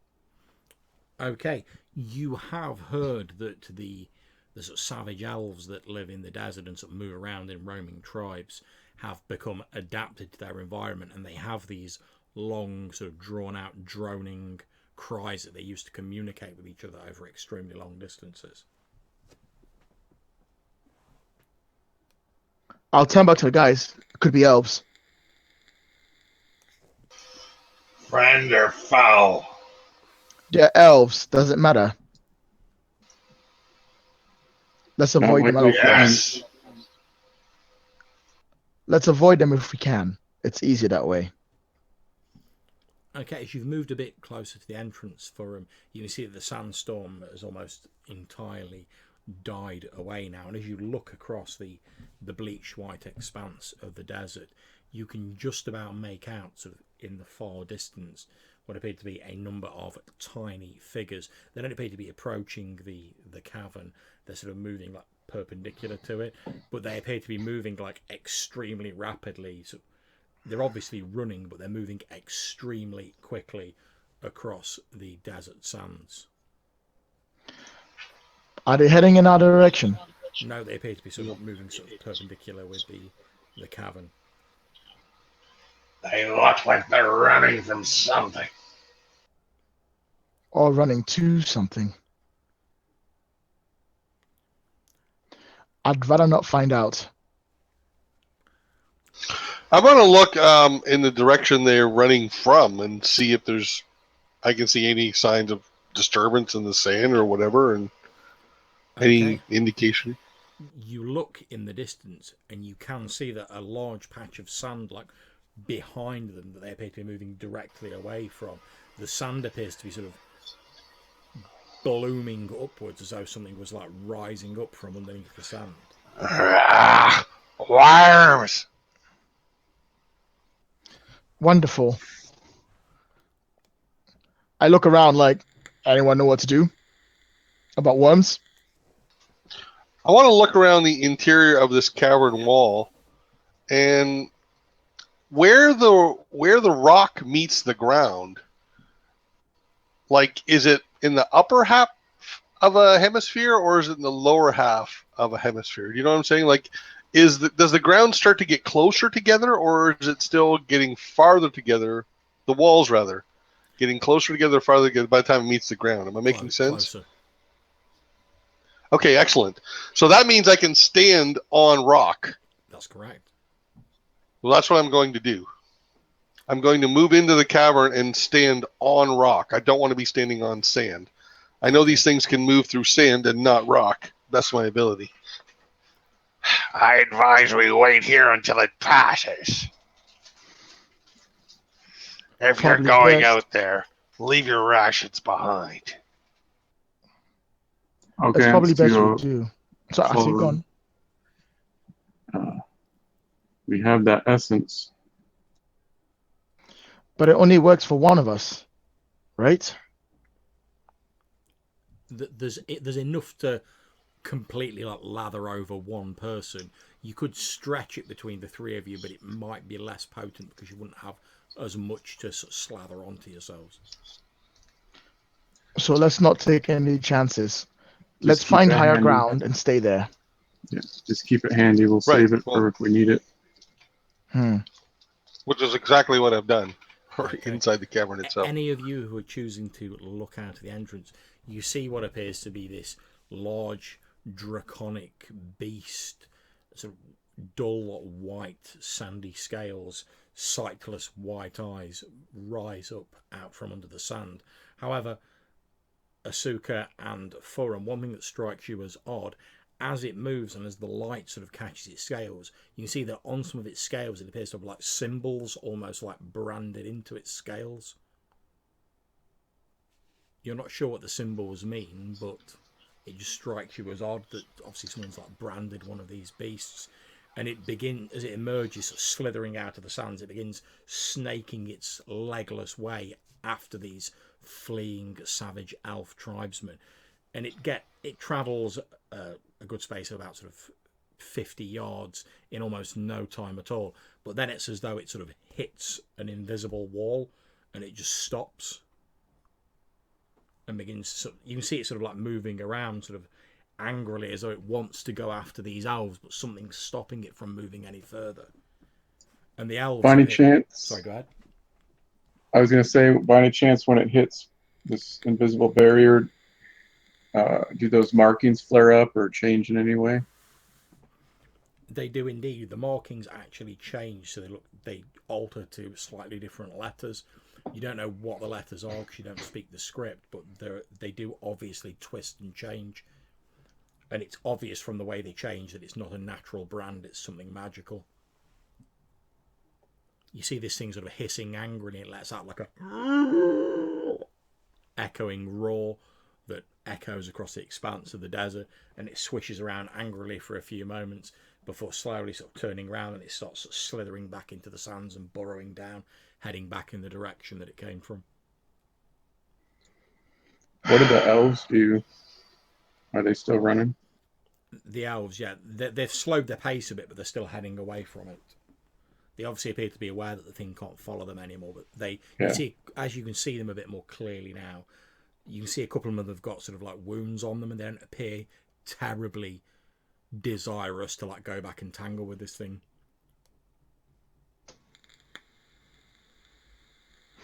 All right then. While it's quiet, we can make a move out of here, right? To where?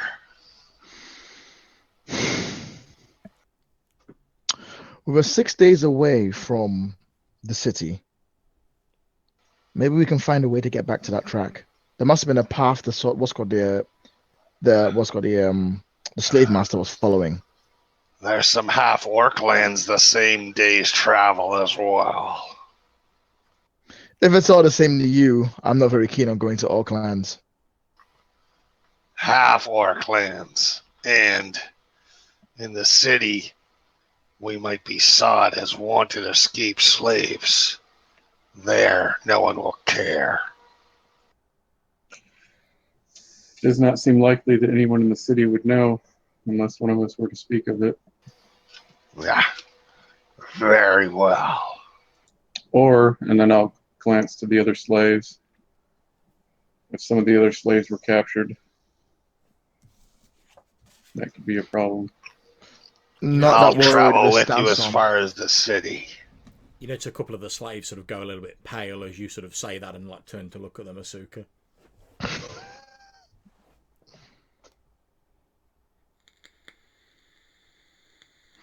All right then, let's get moving.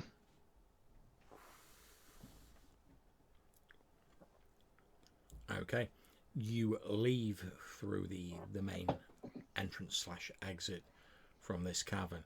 However, as you step, which one of you is leaving first? I'll leave Probably me. first. I'll go on. Okay. I mean, I'd be fine with leading. Not the least, cool. Okay, not a problem.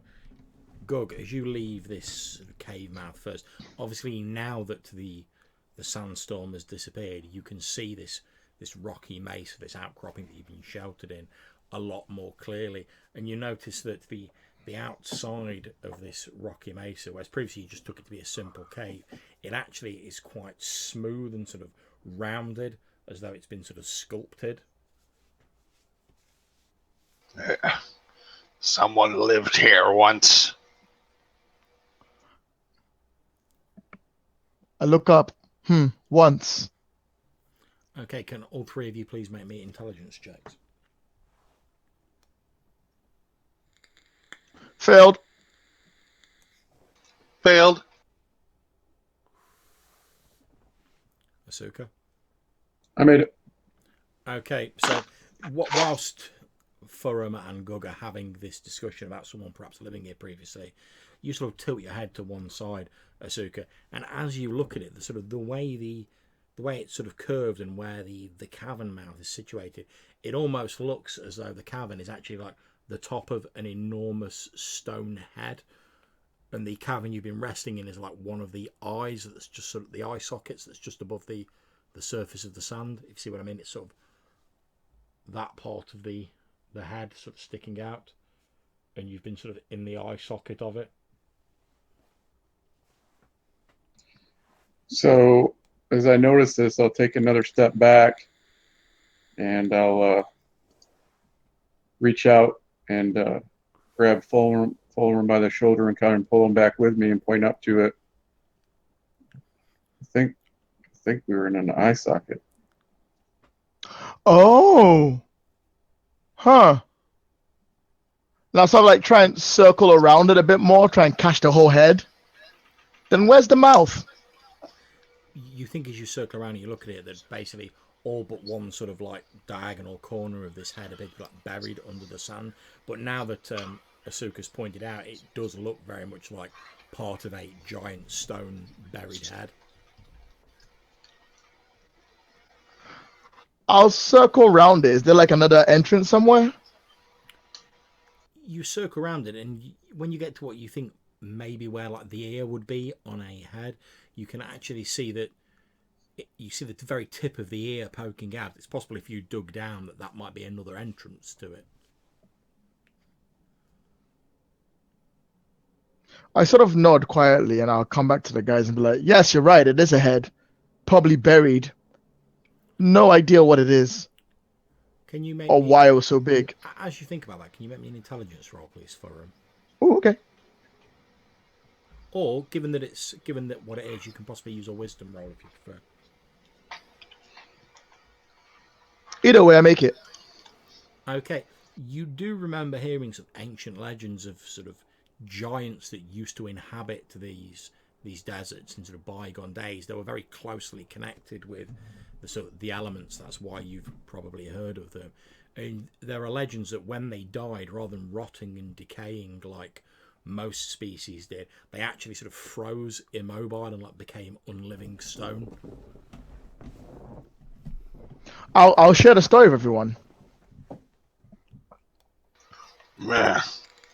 Interesting, but what does it matter? What, Matt? Wait. Were these things alive during the time that during the time when the whole place was a desert, or would it be well before that? Some of them lived into the time when the world was a blasted desert wasteland. Many of them were sort of ensorcelled or enchanted and used as frontline fighters and sort of heavy siege weapons during the arcane wars that devastated the world. Lots of them died. Most of those that died turning to stone were sort of quarried, for want of a better term, for raw materials as everyone scrounged to rebuild. So would it be logical to say that there might be a living outpost somewhere near here? I mean, if you want to benchmark or a place to mark it, this would be it, wouldn't it? A giant head hiding in the middle of sand. Mm-hmm.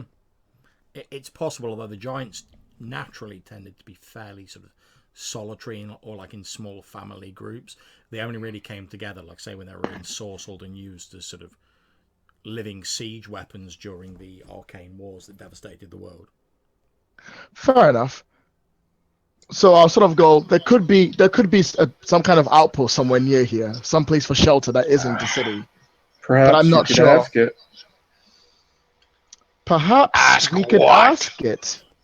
The stones? And I kind of Yes, actually, a half grin as I glance before them. I'm gonna We do have that. enough rations to survive until we get to the city.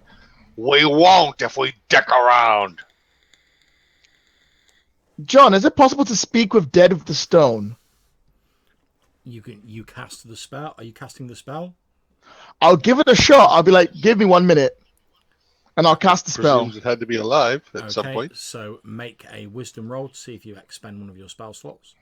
That'll be 3. So no, it's gone.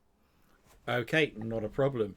You cast this Speak with Dead using this scroll that you recovered from the slave master, and as you do, the ground around the cavern begins to tremble, and this large stone head sort of heaves itself up into an upright position. You can now see these two eye sockets and this mouth on the front of the head, and a low rumbling voice echoes from it and just says, "Who wakes me from my sleep?" I am Forum Ashhammer. I summon you the power of Roth and the spirits that fall within, and I ask you to answer questions 3. Then ask your questions and let me sleep. All right, so first question is shelter, outpost, safety, people, civilization near here. The directions to it. There is but one building within a day's travel of here. If you travel west from here, you will reach it. All right, that's one of those. So west is that way. Okay, got it. I sort of look at it. I look at it. I mean, I look at it as go. I'm working for suggestions. I shrug at him. Is this place Wish to currently? trust a rock? Is this place of shelter inhabited? Tell me of the building that we seek inhabitants. The tower was once home to Thazla-Dum, the mage.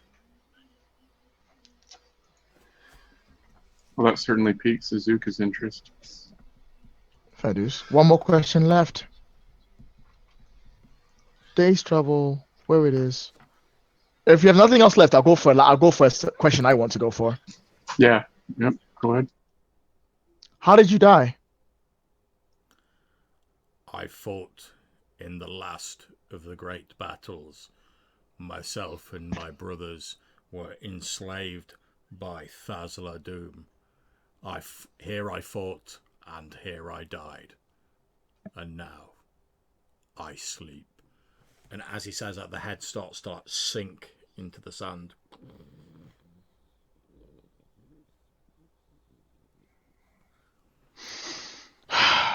I'll say like a short little prayer for him as he goes. Turn towards the 2 and go, west of here, 1 day's travel. We can go, there is a building. It's going to have some form of shelter. From there, we can find a way to the cities and find out where we're going. You'd better be right. I'm gonna start heading west. Okay, not a problem. You all head west for the day. Now, I'm going to ask you all to roll your usage dice for your rations again, because you'll be eating. Yeah.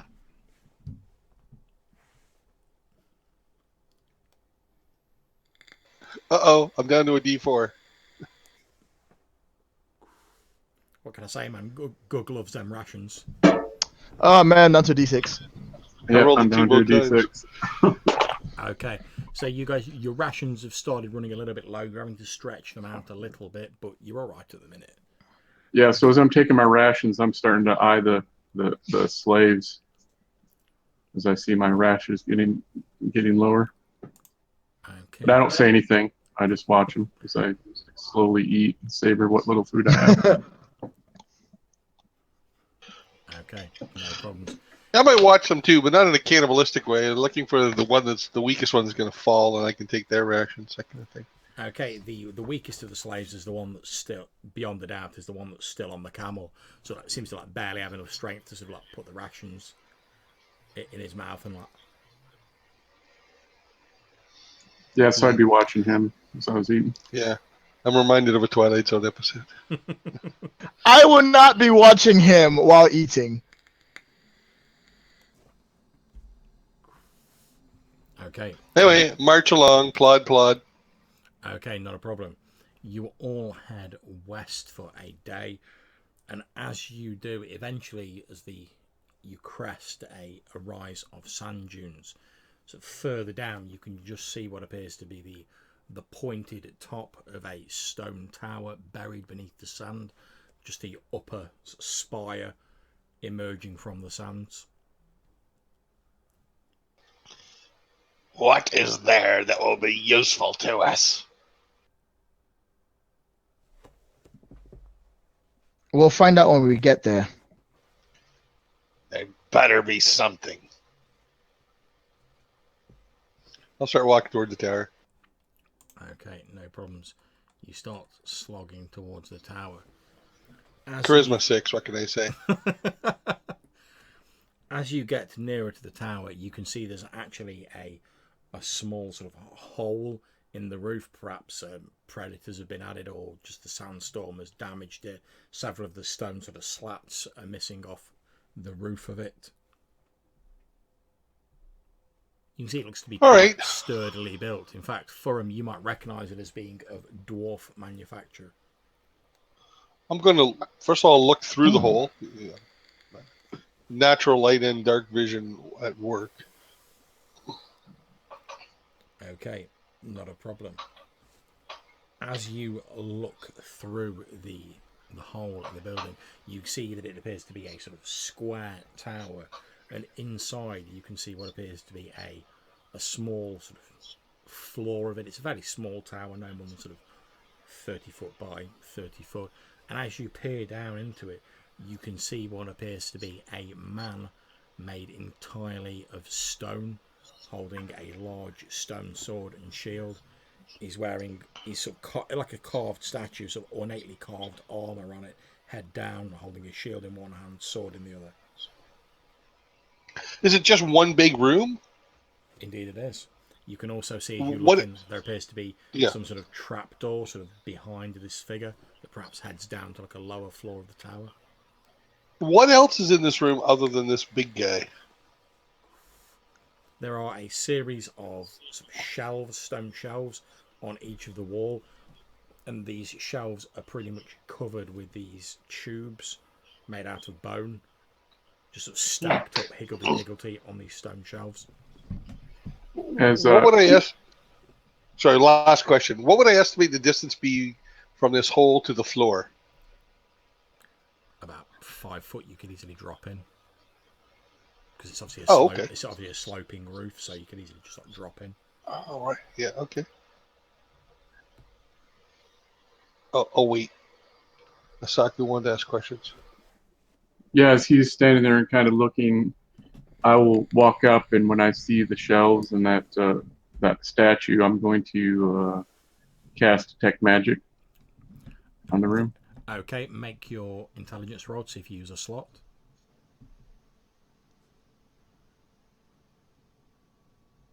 Yeah, I lost it. So, okay, however, level you 1. still cast the spell as you sort of reach out with your awareness.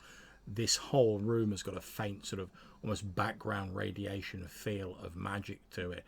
However, this stone statue fairly like hums with magic.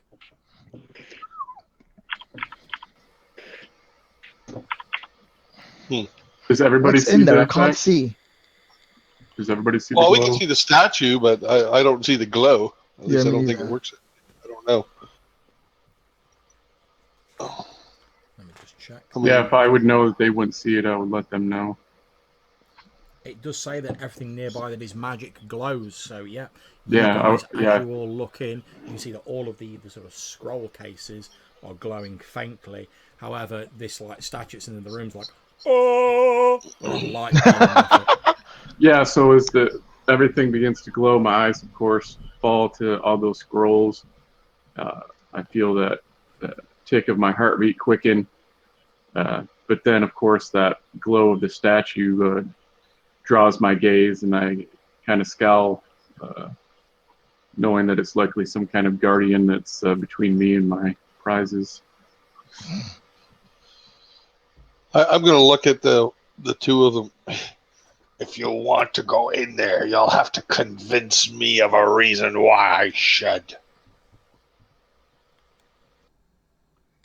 It's inside in shelter that has not been seen for possibly centuries. There's probably a crap ton of treasure down there that we can live off for as long as we need to and no longer be slaves.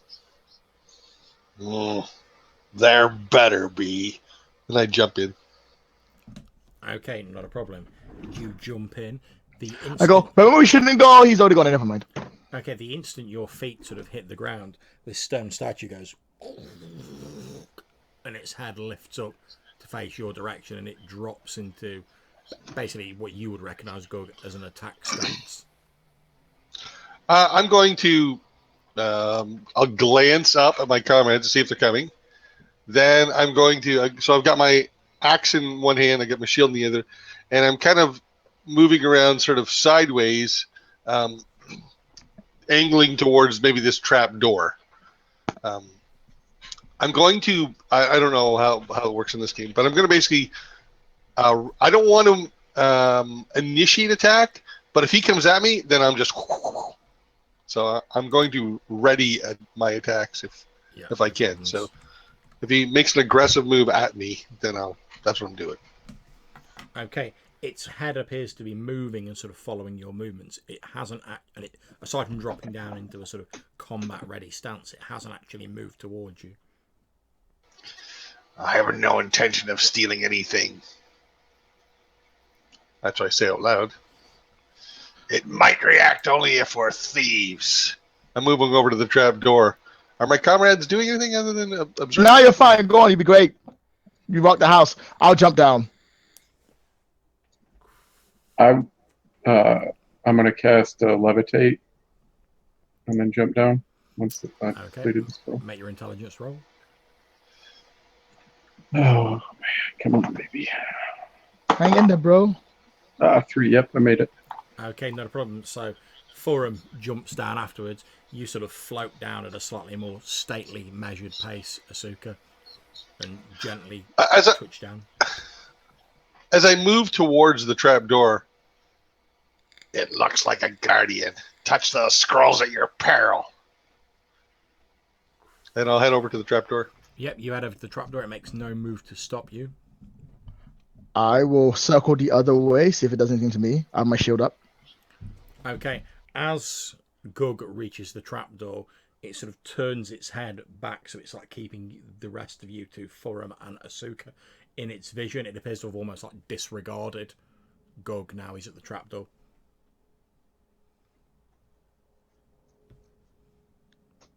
All right, I'll go around it.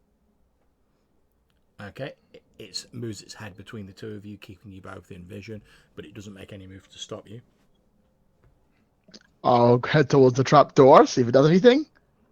Okay, you head towards the trapdoor, and again, as soon as you get to the trapdoor, it disregards you and it turns to look at Asuka. Well, yeah, as soon as he begins moving to the trapdoor, I'm going to start levitating the other way towards the scrolls to test what this creature does. Okay, as you move towards the scrolls, it lifts its sword and its shield, and it begins like walking towards you, like.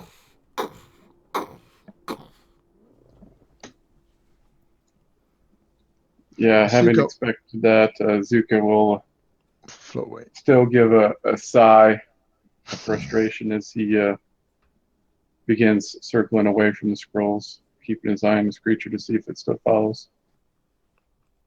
Okay, as you move away from the scroll, it stops moving towards you, but it does turn its head to keep you within its vision. Perhaps on the way out, he'll mutter to himself as he moves to the trapdoor. Okay, not a problem. It remains static as the three of you are gathered around the trapdoor. All right, I'll pop it open and see what it does. Okay, make me a strength check.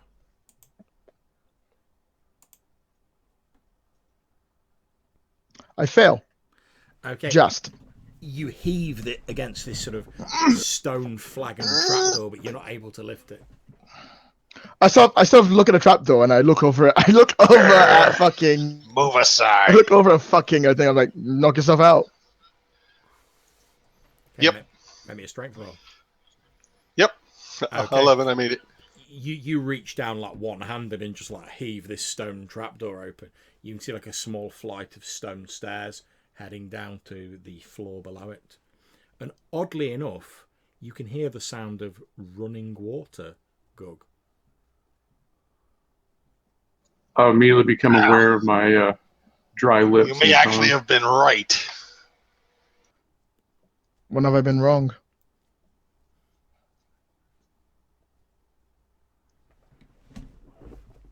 Okay. Are you guys going down or? Yep. Okay. Yeah, I will lead the way. Not a problem. You head down to the next floor of this tower. Again, it's like a single sort of large stone chamber, but in the centre of it is what looks to be an ornate fountain, stone fountain, and you can see sort of water sort of trickling out of the top of it and collecting in a large pool around the base of the tower. Lying next to the fountain is a skeletal figure with one of its skeletal hands like up on the lip of the fountain. That does not Alright. fill me with confidence. I wonder if it's poisonous. I'm still levitating, just like a foot off the ground or a few inches as we're moving through. I want to move up to the water and sniff at it. Okay, you sniff at the water. It smells like fresh water. However, there is an odd sort of the light plays on the water oddly. There's an odd sort of like shimmering light sort of playing across the surface of the water, almost as though, like, you know, when you see the sea and the sun shining down it, the sort of refracted patterns of light you would see. What is the source of this light? You can't see any source. There's no light in the actual room coming from outside, aside from like a little bit coming from the trapdoor. It's almost as though like the light is actually coming from the water itself. Huh. Shines. Are the slaves still with us? They basically stayed on the outside of the tower. They didn't appear to be particularly sort of desirous to leap down, especially once they saw this stone man like moving about. All right. Is there anything else in this room other than the fountain and the guy? Just the fountain, the guy, and as you look beyond them, you can see again another one of these trapdoors. All right. Can I check out the guy while I'm here? I'll check him out. Not a problem. Do me an intelligence roll. I make it. Okay, not a problem. As you look at this guy, you can see there's still sort of like some flesh, but like desiccated, because obviously it's been protected from the elements in here, drawn tight around the bones. If you didn't know better, you'd think that this guy died of thirst or dehydration. With the fountain next to him? That's weird. I'll like grab a stone or something and I'll throw it into the water. See if that does any difference. There's a bloom as it goes into the water, and you see it sort of fall to the bottom of this fountain, the sort of bowl around it.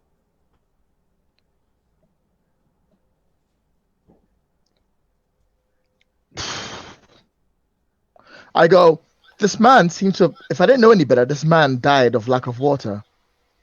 But I don't know how that's possible. Nor do I understand. I'll try and scoop some of the water out. Okay, yeah, not a problem. Are you just scooping it with your hands, or? Like with like I don't know, like something. Can I like I don't have a. I was like, do I have a cup? Yeah, I'll scoop my hand. Yeah, not a problem. As he goes to do that, can I attempt to stop him? Yeah, of course. I'll go. As What? he goes to do it, I'm going to grab his wrist. Yeah, and if he lets me out, I'm going to hold it there for a second. Then I want to cast Detect Magic on the water before he touches it. Okay, as you cast Detect Magic, and obviously make your intelligence roll. But does that spell last for an hour? But this is a different room. I assume it's like to a location. Yeah, you have to cast Yeah, Detect probably. Magic on something. Ah. As you cast Detect Magic, like I say, make your intelligence roll to see if you lose the slot.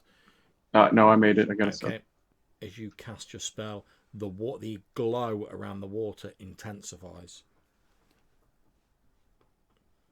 And I'll slowly release his wrist. I kind of circle around it.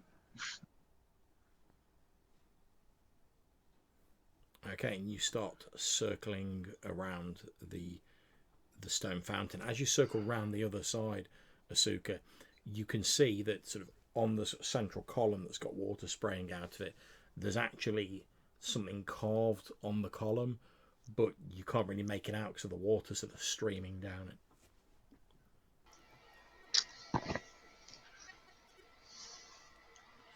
There seems to be something over here. While they're doing that investigation, I'm going to take probably an empty water skin. Mm-hmm. We've certainly probably had cause to empty a few. Oh, yeah. And I want to put some of this water in it. And I'm going to go back upstairs. Yep. And I'm going to toss the water skin up to the other slaves. Give this to the sickest one. Tell me what happens. One of the slaves like snatches up and he's like, "Oh, thanks very much, and they head over to this slave who's sort of slumped over on the camel, and they tip this water skin to his desperate mouth as he guzzles down this still faintly glowing water, and he appears fine for a few moments. Then as you watch, the skin on his face starts to tighten and draw back on his bones, and you see he starts to like guzzle the water even more, as though he's like dying of thirst. And the more he drinks of it, the more his skin seems to shrink around his bones, until after a few minutes the water skin falls from his hands and he topples from the camel as this sort of dehydrated husk almost. Shit. I was afraid of that. I claw back down. Don't drink it, it's cursed. Great. I'll look at the writing. Okay, like I said, the writing is partially covered by the sort of water streaming down. Are you going to like stick your head through the water to have a look at it, or like? I will, but the water's cursed. I don't want to touch it. Oh, screw it. Yes, I will. I'll do it. Okay, not a problem. You stick your head through the water, sort of shielding it. You don't feel any ill effects. As you peer at it, you can see that it's written in a slightly archaic but sort of understandable common script, and it says, "If nothing is offered, everything is taken." I'll put back and I'll look at him and go, it says if nothing is offered, everything is taken. It must be some kind of return to the fountain itself to make it work, but I'm not quite sure how it works. Wait. No, I can't test that on my own body because I don't know how the water actually will work. It might kill me, so I have to wait. I'm going to look around. Is there any place where there's like a bowl or some place that donations should be placed? The This only thing you can see that this looks like a container, bowl is it like a? Sorry, go ahead. Is it, I was just going to say, this container that's holding the water, is it like a bathtub or a fountain? Can we see Yeah, where the source of the water is coming from? It's like a fountain with like a large bowl around it, like an upright emerging from the middle of it. The water's cascading out of the sort of central fountain and collecting in this basin around it. You can't see where the water appears to be coming from, aside from obviously it's spraying out of this central fountain. Can I throw a coin into the water and see if the color changes? Not a problem. You throw one of your ceramic coins into the fountain. Again, there's a bloom as it disappears below the water. It doesn't change colour. However, as you throw the coin in, you do feel like a slight warm sensation run through your body. Oh. You know what? Fuck it. Can't go wrong. I drink some of the water. Okay, not a problem. Make me a constitution roll. Ah, crap.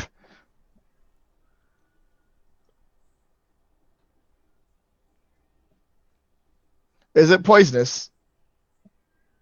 No. Ah, crap. I make it. Okay, the water is fucking delicious. It refreshes you. You feel you actually feel quite invigorated having drank it, and it's like water plus.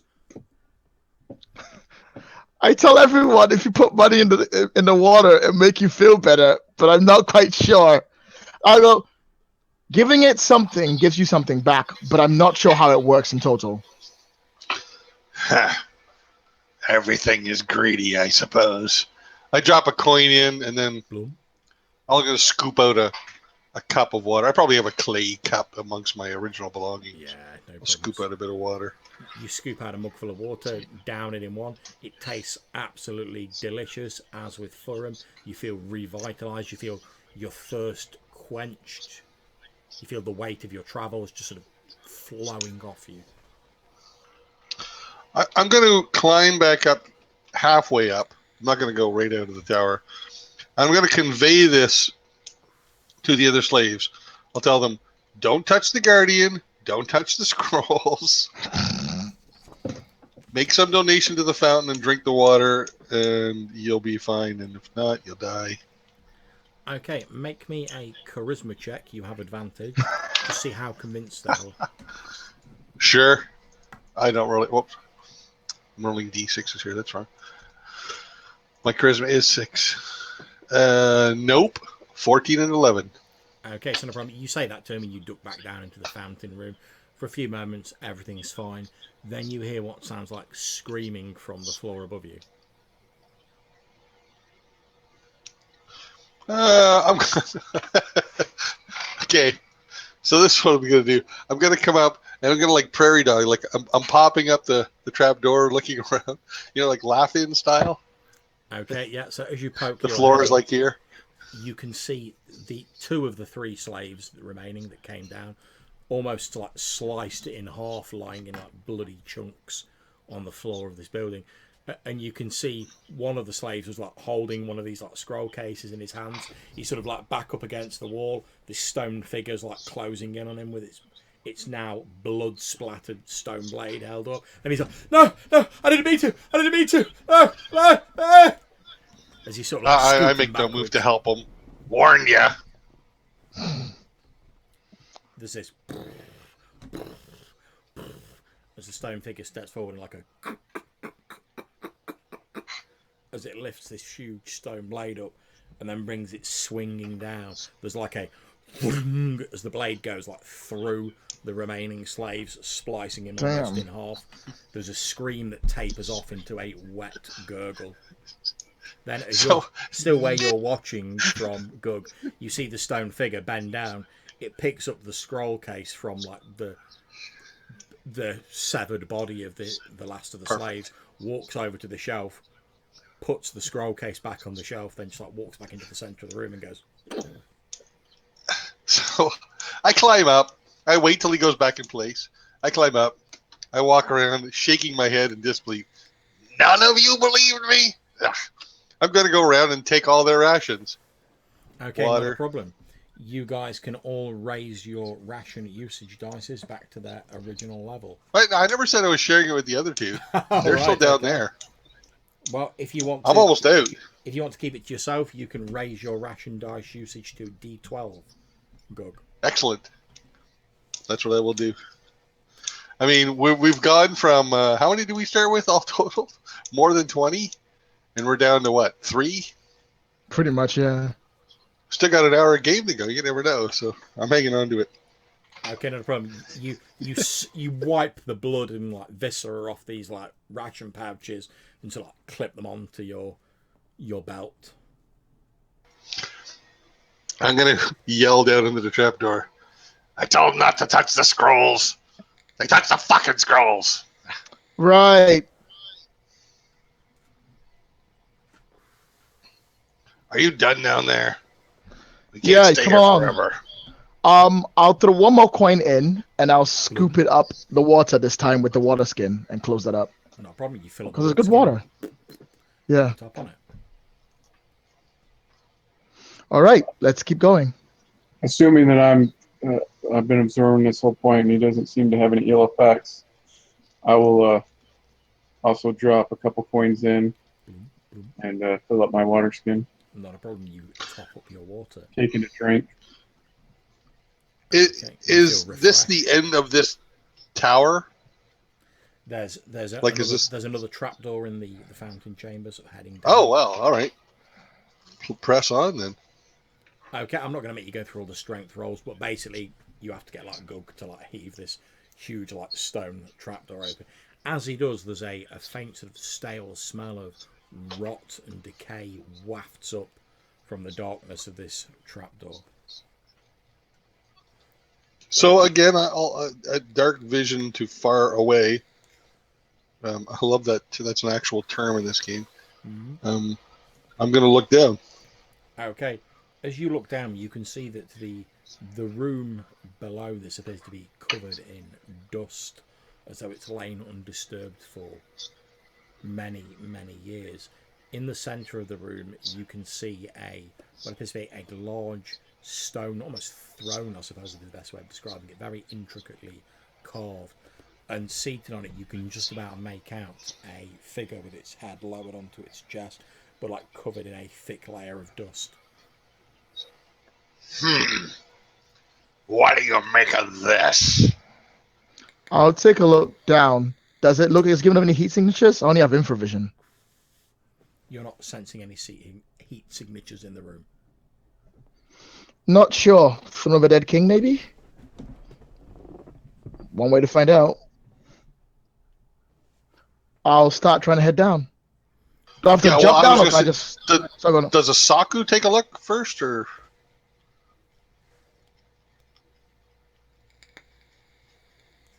maybe not? He's If turned they're all invisible. standing there looking down, I would be next to them and look down as well. Okay, you're not picking up any heat signatures either with your infravision. However, you do see, as I've described, this dust-covered figure seated on this ornate stone throne. Well, do we have, amongst the gear we got back, do we have like a lantern, torches, anything like that? Yeah, I'll say you can have some torches, that's fine. I All can. right. Okay. I will cast light on my staff, and then I assume because the levitate lasts for almost an hour, I assume I would still have that. So once I Yep. did that, I would, float down into the room. Okay, so Asuka's at the end of his staff Yeah. bursts into a glowing light. I'll be happy to lead. That's all I'm saying. Okay, well, it's up to you guys. Which one of you wants to go down first? Well, yeah, I would have I'll just lead jumped unless out and someone started literally floating wants to down. push past me. Go on then. Yeah, I'm going. Okay, so Gug jumps down first. Asaku floats down afterwards, with Furum bringing up the rear. So there's no stairs leading down here. It's just a hole. There's a couple of stairs, but it looks as though the remainder of them have like crumbled away. So you have to like take a couple of steps Gotcha. and then drop down. Gotcha. Yep, I'm cool with that. Can I secure a rope at the top to make sure we can climb back Yeah, I up? was just thinking the same thing. Yeah. Yeah, that's fine. Furum, you're the last down, so you tie off a rope and lower it down. As you sort of get a bit closer, especially with the light cast from Asuka's staff, you can see this figure is now a skeletal figure dressed in sort of tattered clothing. Must have once been like very fine clothing, but obviously just as years have passed, it's sort of rotted away. And you see this skeletal, quite tall, but within normal like human limits, skeletal figure that's head sort of lying on its chest, thick coating of dust all over it, sat on this throne. I'm going to take out my axe, and with the pointy part on my axe, I'm going to kind of like lift up the rags, move. I'm looking for maybe rings or jewelry, necklace. Okay, you lift up the various bits of tattered fabric, and you do actually find that several sort of gemstones hanging from. They must have once been on like leather thonging or such that rotted away over the years, and then sort of like lodged within the skeleton of this figure. There's 3 what appear to be green gemstones. You mentioned wealth. Wealth that could make us rich. This looks like a good start. Let's not go grabbing gold off a dead body just yet. There might be another trap.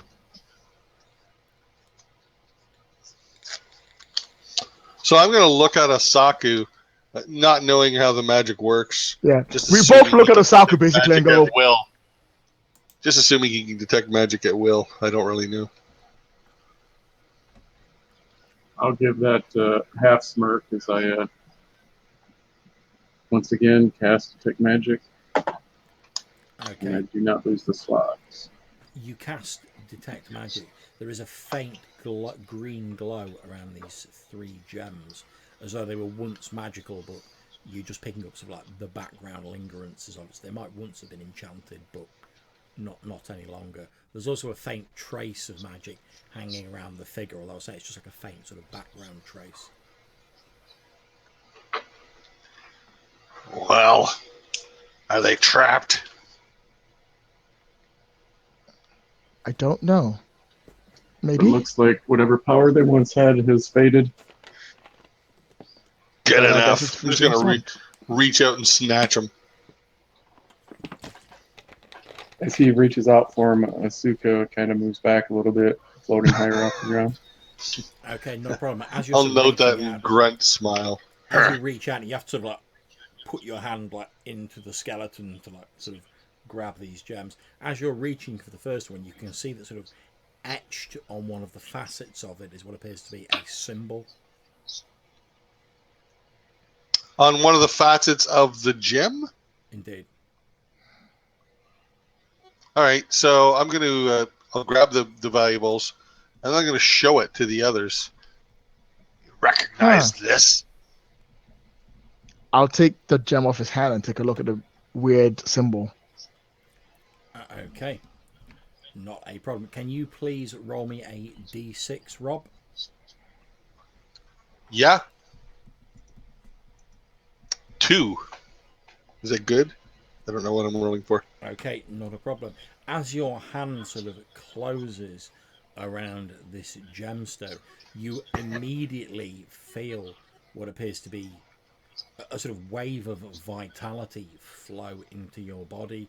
You feel it sort of invigorating you, sort of hardening you, making you feel. You almost feel as though you could like take on the world with nary a scratch. You feel almost invincible as your hand closes around this gem. Good. The two of you watching, Furum and Asuka, you're not 100% sure, but you could swear that like Gug's like actually grown a little. He's like a bit larger and more muscular and imposing, which for him is saying something. So in that case, when he goes to take it away, I'll kind of pull my hand back. Look at it. Don't take it. I like I this. growl quietly and I look at it. What does it say? Okay, make me an intelligence roll. Oh, I fail. Okay, you're not sure what it says. You think it's in the ancient language of demons or desert spirits, though. I go, it's either desert, the power of rock around the area, or it's demonic. One or the other. I can't be sure. You should probably put that down. It's certainly powerful, and I'll do with it as I like. That might not be good for you or anyone else.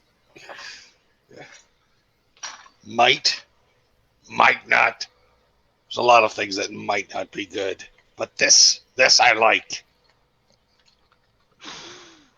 Okay. Well, there's 2 other gems. Go Okay, on. Asuka, what are you doing while this is going on and they're having this discussion? I'm still kind of back, floating off the ground. My gaze shifting between them and the corpse on the throne. Okay, you can see there's still like 2 of these green gems in the rib cage of this skeleton. As you're sort of peering at them, Asuka, you can see that each of them has a small letter or small sigil carved onto one of the facets. And being a tiefling, you recognise it as an ancient demonic tongue that you can sort of work out roughly what it says. You can't see the one that Gug's holding. However, you think the 2 that are there, one of them has heart and one of them has spirit or something along those lines engraved on it. So seeing that, I will move closer, and I'm gonna cast read language and magic to see if I can get more information on what from the symbols. Okay, not a problem. You cast this spell, and the symbols, to your vision only, shift into a more common tongue. You can see that the second one actually says the mind of Fazla Dum, and the third one says the spirit of Fazla Dum. This creature in the throne, can we identify its race from its skeletal remains?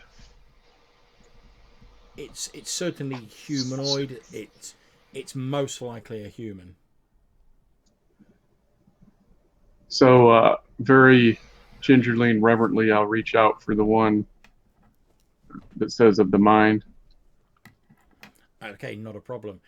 Your hand closes around it, and as your sort of fingers grasp hold of it and you take it out, you feel your mind, your consciousness beginning to expand. Sort of knowledge that you previously didn't possess just starts flooding into you. It's as though there's no question that you couldn't answer.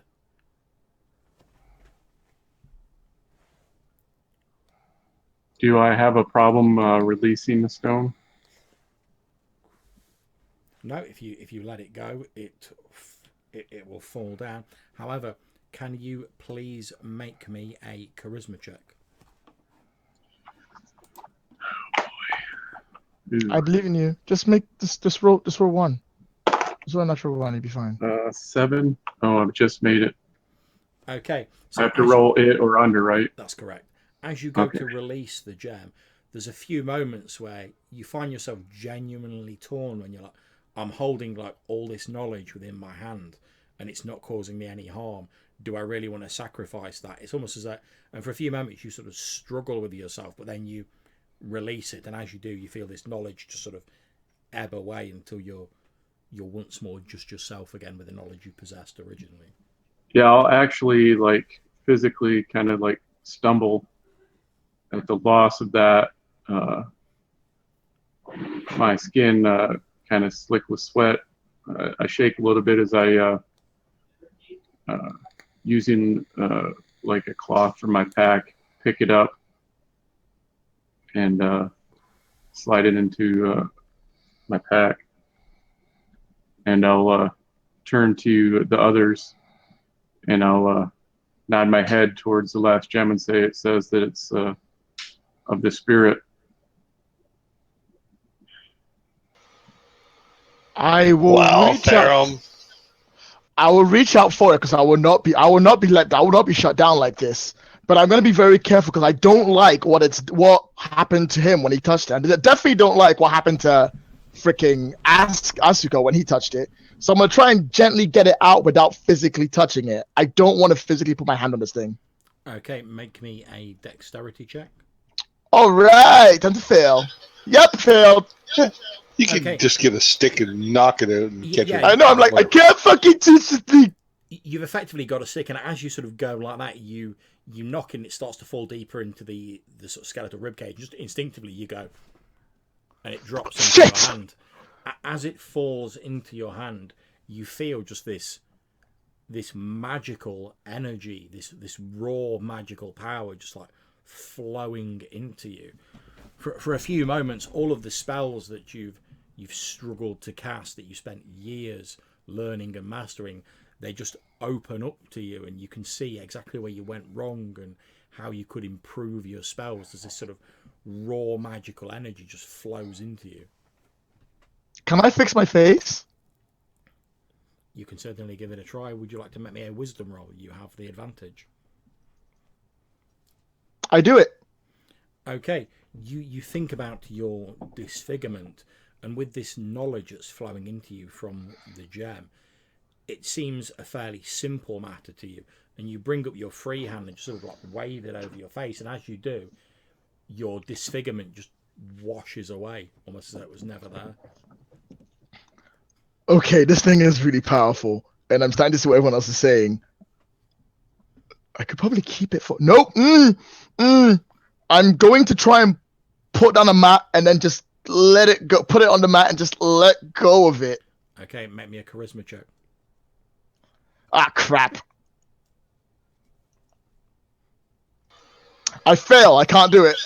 Okay. Like a will save? Yeah, you go to try and like put it down, but as you do, you think about what you're effectively giving up. It seems as though like the magical power of some sort of great being, perhaps even one of the ancient sorcerer kings themselves, is contained within this gem. And you think about all the good that someone who had the willpower and sort of pure motives like yourself could do with such power, or the good you could do and the help you could bring to people, and you just can't bring yourself to let it go. I could prove my innocence. I could bring back the lands. I could bring back the forests. I could bring back anyone. I could bring back anyone. Anyone! I slowly start to lose it. Okay, so Gug and Asuka, that's what you see going on. Thurum appears to be having this sort of battle, and his internal monologue appears to have gone as he's like, I could bring back anyone. As he's like staring into this like green gem, the green sort of light from it playing on his face. I pat him on the back. Yes. As Today is only the beginning. I will break slavers everywhere. As Gug's hand like touches your back, Thurum, you both feel this strange little, almost like sort of electrical tingle, almost like static, run through your body. Well, I believe there's a connection. Hey, high five. I'll tell you. I'm going to say I'm a little too caught up on my passion and my new plan to bring slavery to an end everywhere that I probably give it much credence. Yep, no problems. The electrical charge that went through us, what do I recognize it as?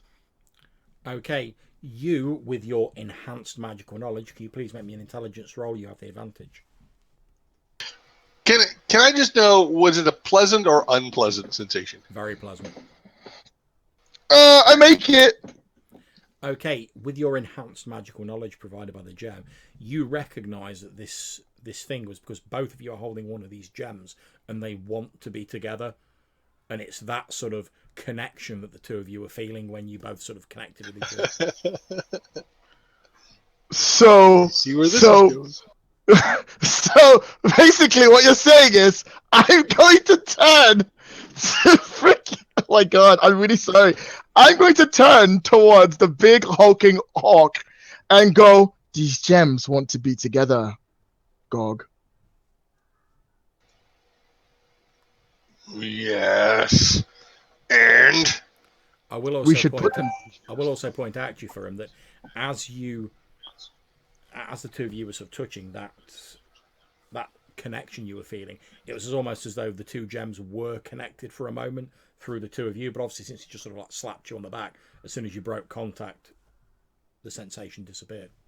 When I hear this conversation going on and seeing their behavior, especially Fulgrim's, I'm immediately going to start moving as fast as I can, levitating up to the trapdoor.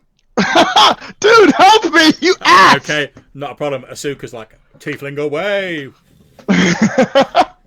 And like disappears out. All right. the trapdoor. I kind of get paranoid that he might be trying to pull a fast one, so I'm just going to grab the rope that's hanging down, and I'm going to start climbing it. Okay, not a problem. I'll I want to paralyze make sure I him. don't get trapped in here. You're paralyzing who? The first You. guy escaping or the second guy escaping? We No, each have you're a stone. leaving, aren't you? Yeah, you. Well, Actually, no, I'll that's So paralyze. is he. Yeah, fuck it. so I'll is he. paralyze them both. I can't get off the stone. It's super powerful and I want to be together, so I want to get them together, and you're leaving with the stones. Okay, not a problem. So, what spell are you using? Sorry. Paralyze. Hold person. Oh, I can paralyze 1d4 nearby targets. Okay, roll a d4. No, I Is don't there a know. resistance roll of any kind, or No. No, Okay. you just get paralyzed. Like what?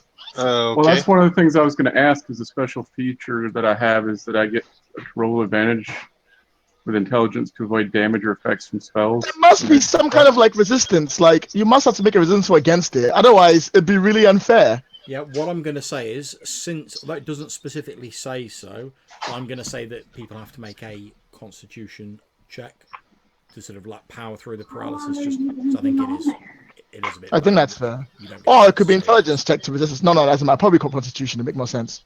Yeah. Okay. So I'm going to say Gug and Asuka both make a Constitution roll. Since you have resistance to magic, Asuka, you get advantage on this. I made it. I rolled a 9. Okay.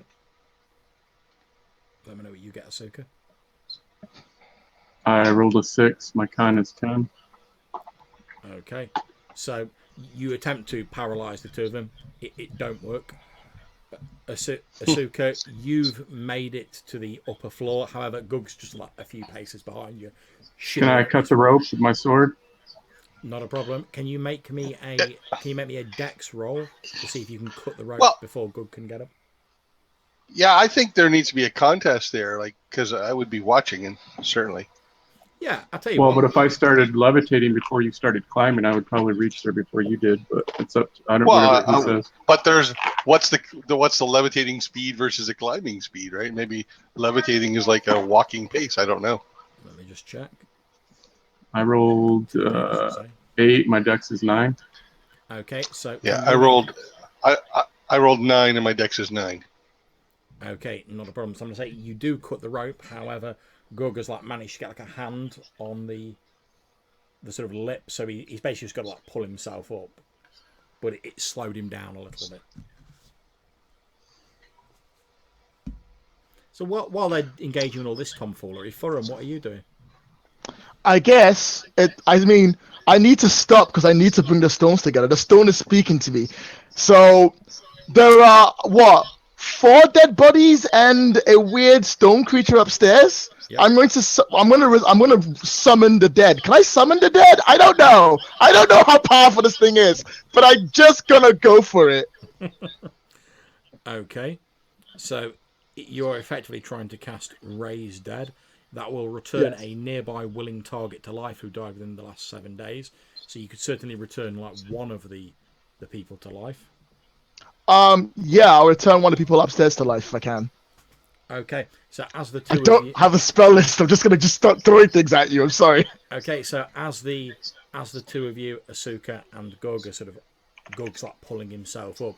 The two of you hear the sound of something shifting behind you, and as you watch, you see one of these almost cut in half, bloody, pulped ex-slaves lurch to his feet, almost like a puppet on a string. As soon as Okay, I can, so- I'm going to cast invisibility on myself. Just for clarity, so that means we're on the second floor now. That's correct. Okay, good enough. Okay, so make your roll to see if you lose a slot for casting invisibility. Oh, come on. I do not want to be losing slots right now.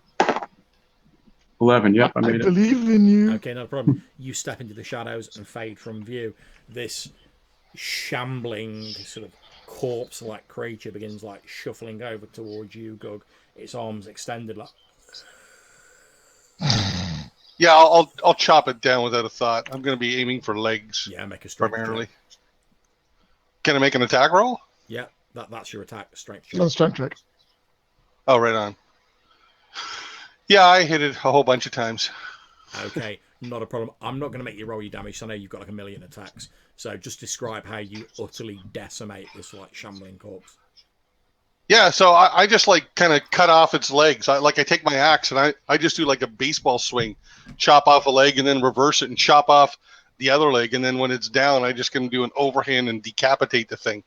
Not a problem. You reduce it to a greasy smear. Okay, Furum, can you please make me a charisma check? Time to fail. Oh my god, I made it. Okay, as you've sort of cast this Raise Dead, it sort of jars you out of your your complacency and this lust for power that had gripped you. Because raising the dead isn't normally your thing. You like work in harmony with the elements, and it's almost Exactly. as though for a moment you became like another person, and you could almost imagine, you could almost see like a vision of yourself just like waving your hand and like raising huge armies of like servants to stride the land and do your bidding. And it sort of jars you to the point where if you want now, you can drop this gem. I'm gonna drop the gem because I do not want to have this thing possess me anymore. I'm like, oh, Okay, as soon as you drop this. the gem, all the magic just like it's like gone out, just leaving your own magic, and once again you feel more like yourself. But for just a few moments, you felt like a different person, like a crawler, almost like megalomaniacal person. But as soon as the gem leaves your hand, you return to normal. I see what's happening. I'm gonna wrap the gem up as hard as I can and like wrap it up a bit more, wrap it up even more, and I'm gonna put it in my pack. And I need to go get to the others because we've got to get rid of these things. They're dangerous. Not a problem. Okay. And of course, at that point, I realize I can't get up. Oh, great! I gotta climb. That'll probably take me a while. It will do. Okay, so Gug and Asuka up on the second floor. What are you guys doing? I'm just booking it for the exit. It's only 5 feet now. I'm taller than that, so I'm just gonna no problems. I'm pulling myself out, and I'm gonna jump on the camel and ride away. Okay, not a problem. You jump on the camel, kick its sides, and it begins running away across the desert. Presumably, you're heading towards the half-orc territories. Is that correct? Correct. Okay, Yeah. not a problem. A wind has started to rise up again, and there's sand blasting everywhere. However, you barely notice it, as with your increased toughness, you're just like, and you start galloping on this camel across the open sands in a northwesterly direction. Yeah, I've got a new purpose. I've got thoughts running through my head of rallying the half-orc tribes to eliminate slaving. Indeed, and as you're thinking that, as you're sort of riding this camel hard, you can almost see it in your mind's eye. You can see yourself overpowering the tribal leaders of these half-orc tribes, sort of effectively uniting the scattered half-orc people and almost welding them into an empire, perhaps to even rival the empires of old. Yes! And who better than, that only the strongest survive in this world, and who better to lead than you, since you're obviously the strongest. And you laugh as you gallop off into the distance. Okay, You hear laughter and galloping go in the distance. Okay, Asuka, you can see this half-orc speck on a camel. Yeah, basically invisible. I just move out of between him and the door with my back to the wall. I wait till he's gone. Then I glance to the trap door and I move over to it. And I look down and I call down to Ballroom. I wouldn't say a friend, but probably the closest thing that Azuka's has ever had. And he'll call down and say, "You need to release the gem." I have! It's dangerous! Get Gog to get his goal! It's going to possess him! He's gone. Wait, what? And I'm like, could you please get me a rope? I'm kind of trapped in here. How do I know that you've released the gem? I sort of go, that's a good point. Back away. I back away from the entrance. And I'll kind of levitate down and start looking for the gem as soon as I, get the room into view. You levitate down. Now, obviously, since you've been interacting, etc., your invisibility will have dissipated. Right, yep. As you levitate down, you look around. You can obviously see Furum. You can't see the gem anywhere. I go, hold on, and I take my pack and then I open my pack and I lift up the bundle, and I go, whatever's in this thing almost possessed me. It's going to possess Gog as well, and the other one you have. We have to get away from him.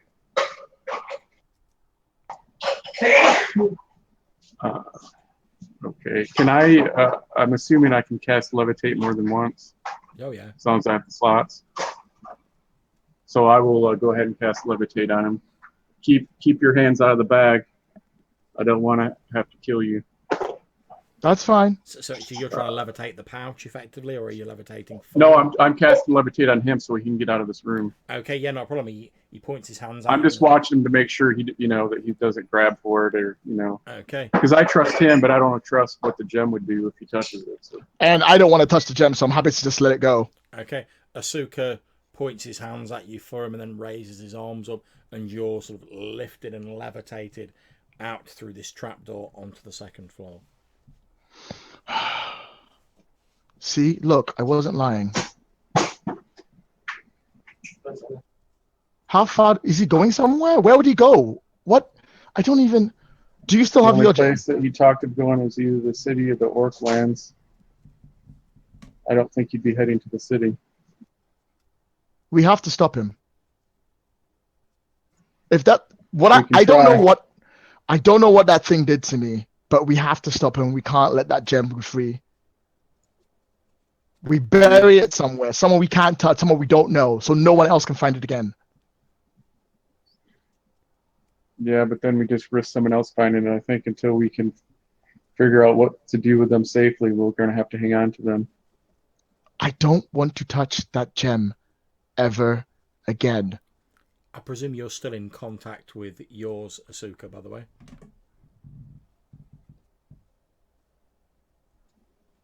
Well, I had when I was allowed to drop it, I wrapped it up and put it in my pack. Cool. That's absolutely fine. Just checking.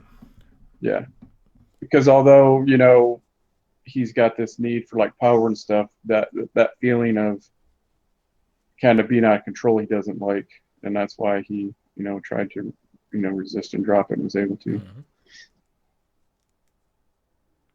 Okay, now it will be fairly obvious to you guys that obviously you only had one camel, which Gug has now taken. He's certainly got a head start, and he's like riding this beast like he's got the fiends of hell behind him.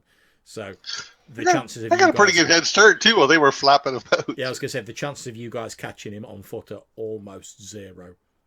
We know that, but as the session's about to end, and we were like, well, we'll have to go to the city, get some people to help us, head towards Orclands, find him, and stop him that way. Mm-hmm. Yep. Plus, I got lots of rations. Okay, so what are you guys doing? Obviously, we know what Gug's doing. He's like, yeah. Yes, yeah, I think that's our plan. Is that now because we got our water refilled. I guess I don't know what time of day it is. We may stay here for the night and then in the morning set out for the city. Set up for the city, make our way there. Hopefully, get someone to help us find a way towards him, and then go get those gems, get that gemstone back, because it's dangerous. You're effectively trying to round up a posse and head to Orclands. Okay, so as you said, since we're getting near the end of the session, I'm just going to montage this last bit. So what happens is it takes you guys 4 or 5 days to make it to the city. It takes you another few days to round up the necessary people, and then another 5 days to head to Orclands. And as the two of you with your armed sort of mob behind you, for want of a better term, as you start heading towards these black pointed craggy peaks where the Orc tribes make their homes, you hear in the distance the unmistakable sound of Orcish war drums, and you see the fires of a large gathering Orcish horde rising as smoke billows into the distance, and they begin to stoke the fires of war. And that, gentlemen, is where we end the session, ending on a bit of a cliffhanger. Just to keep you happy, Lloyd. Thanks. I hope you all enjoyed the session. Thank you very much for playing, guys. Yeah, thank you. And I will end the broadcast here. Just give me a moment.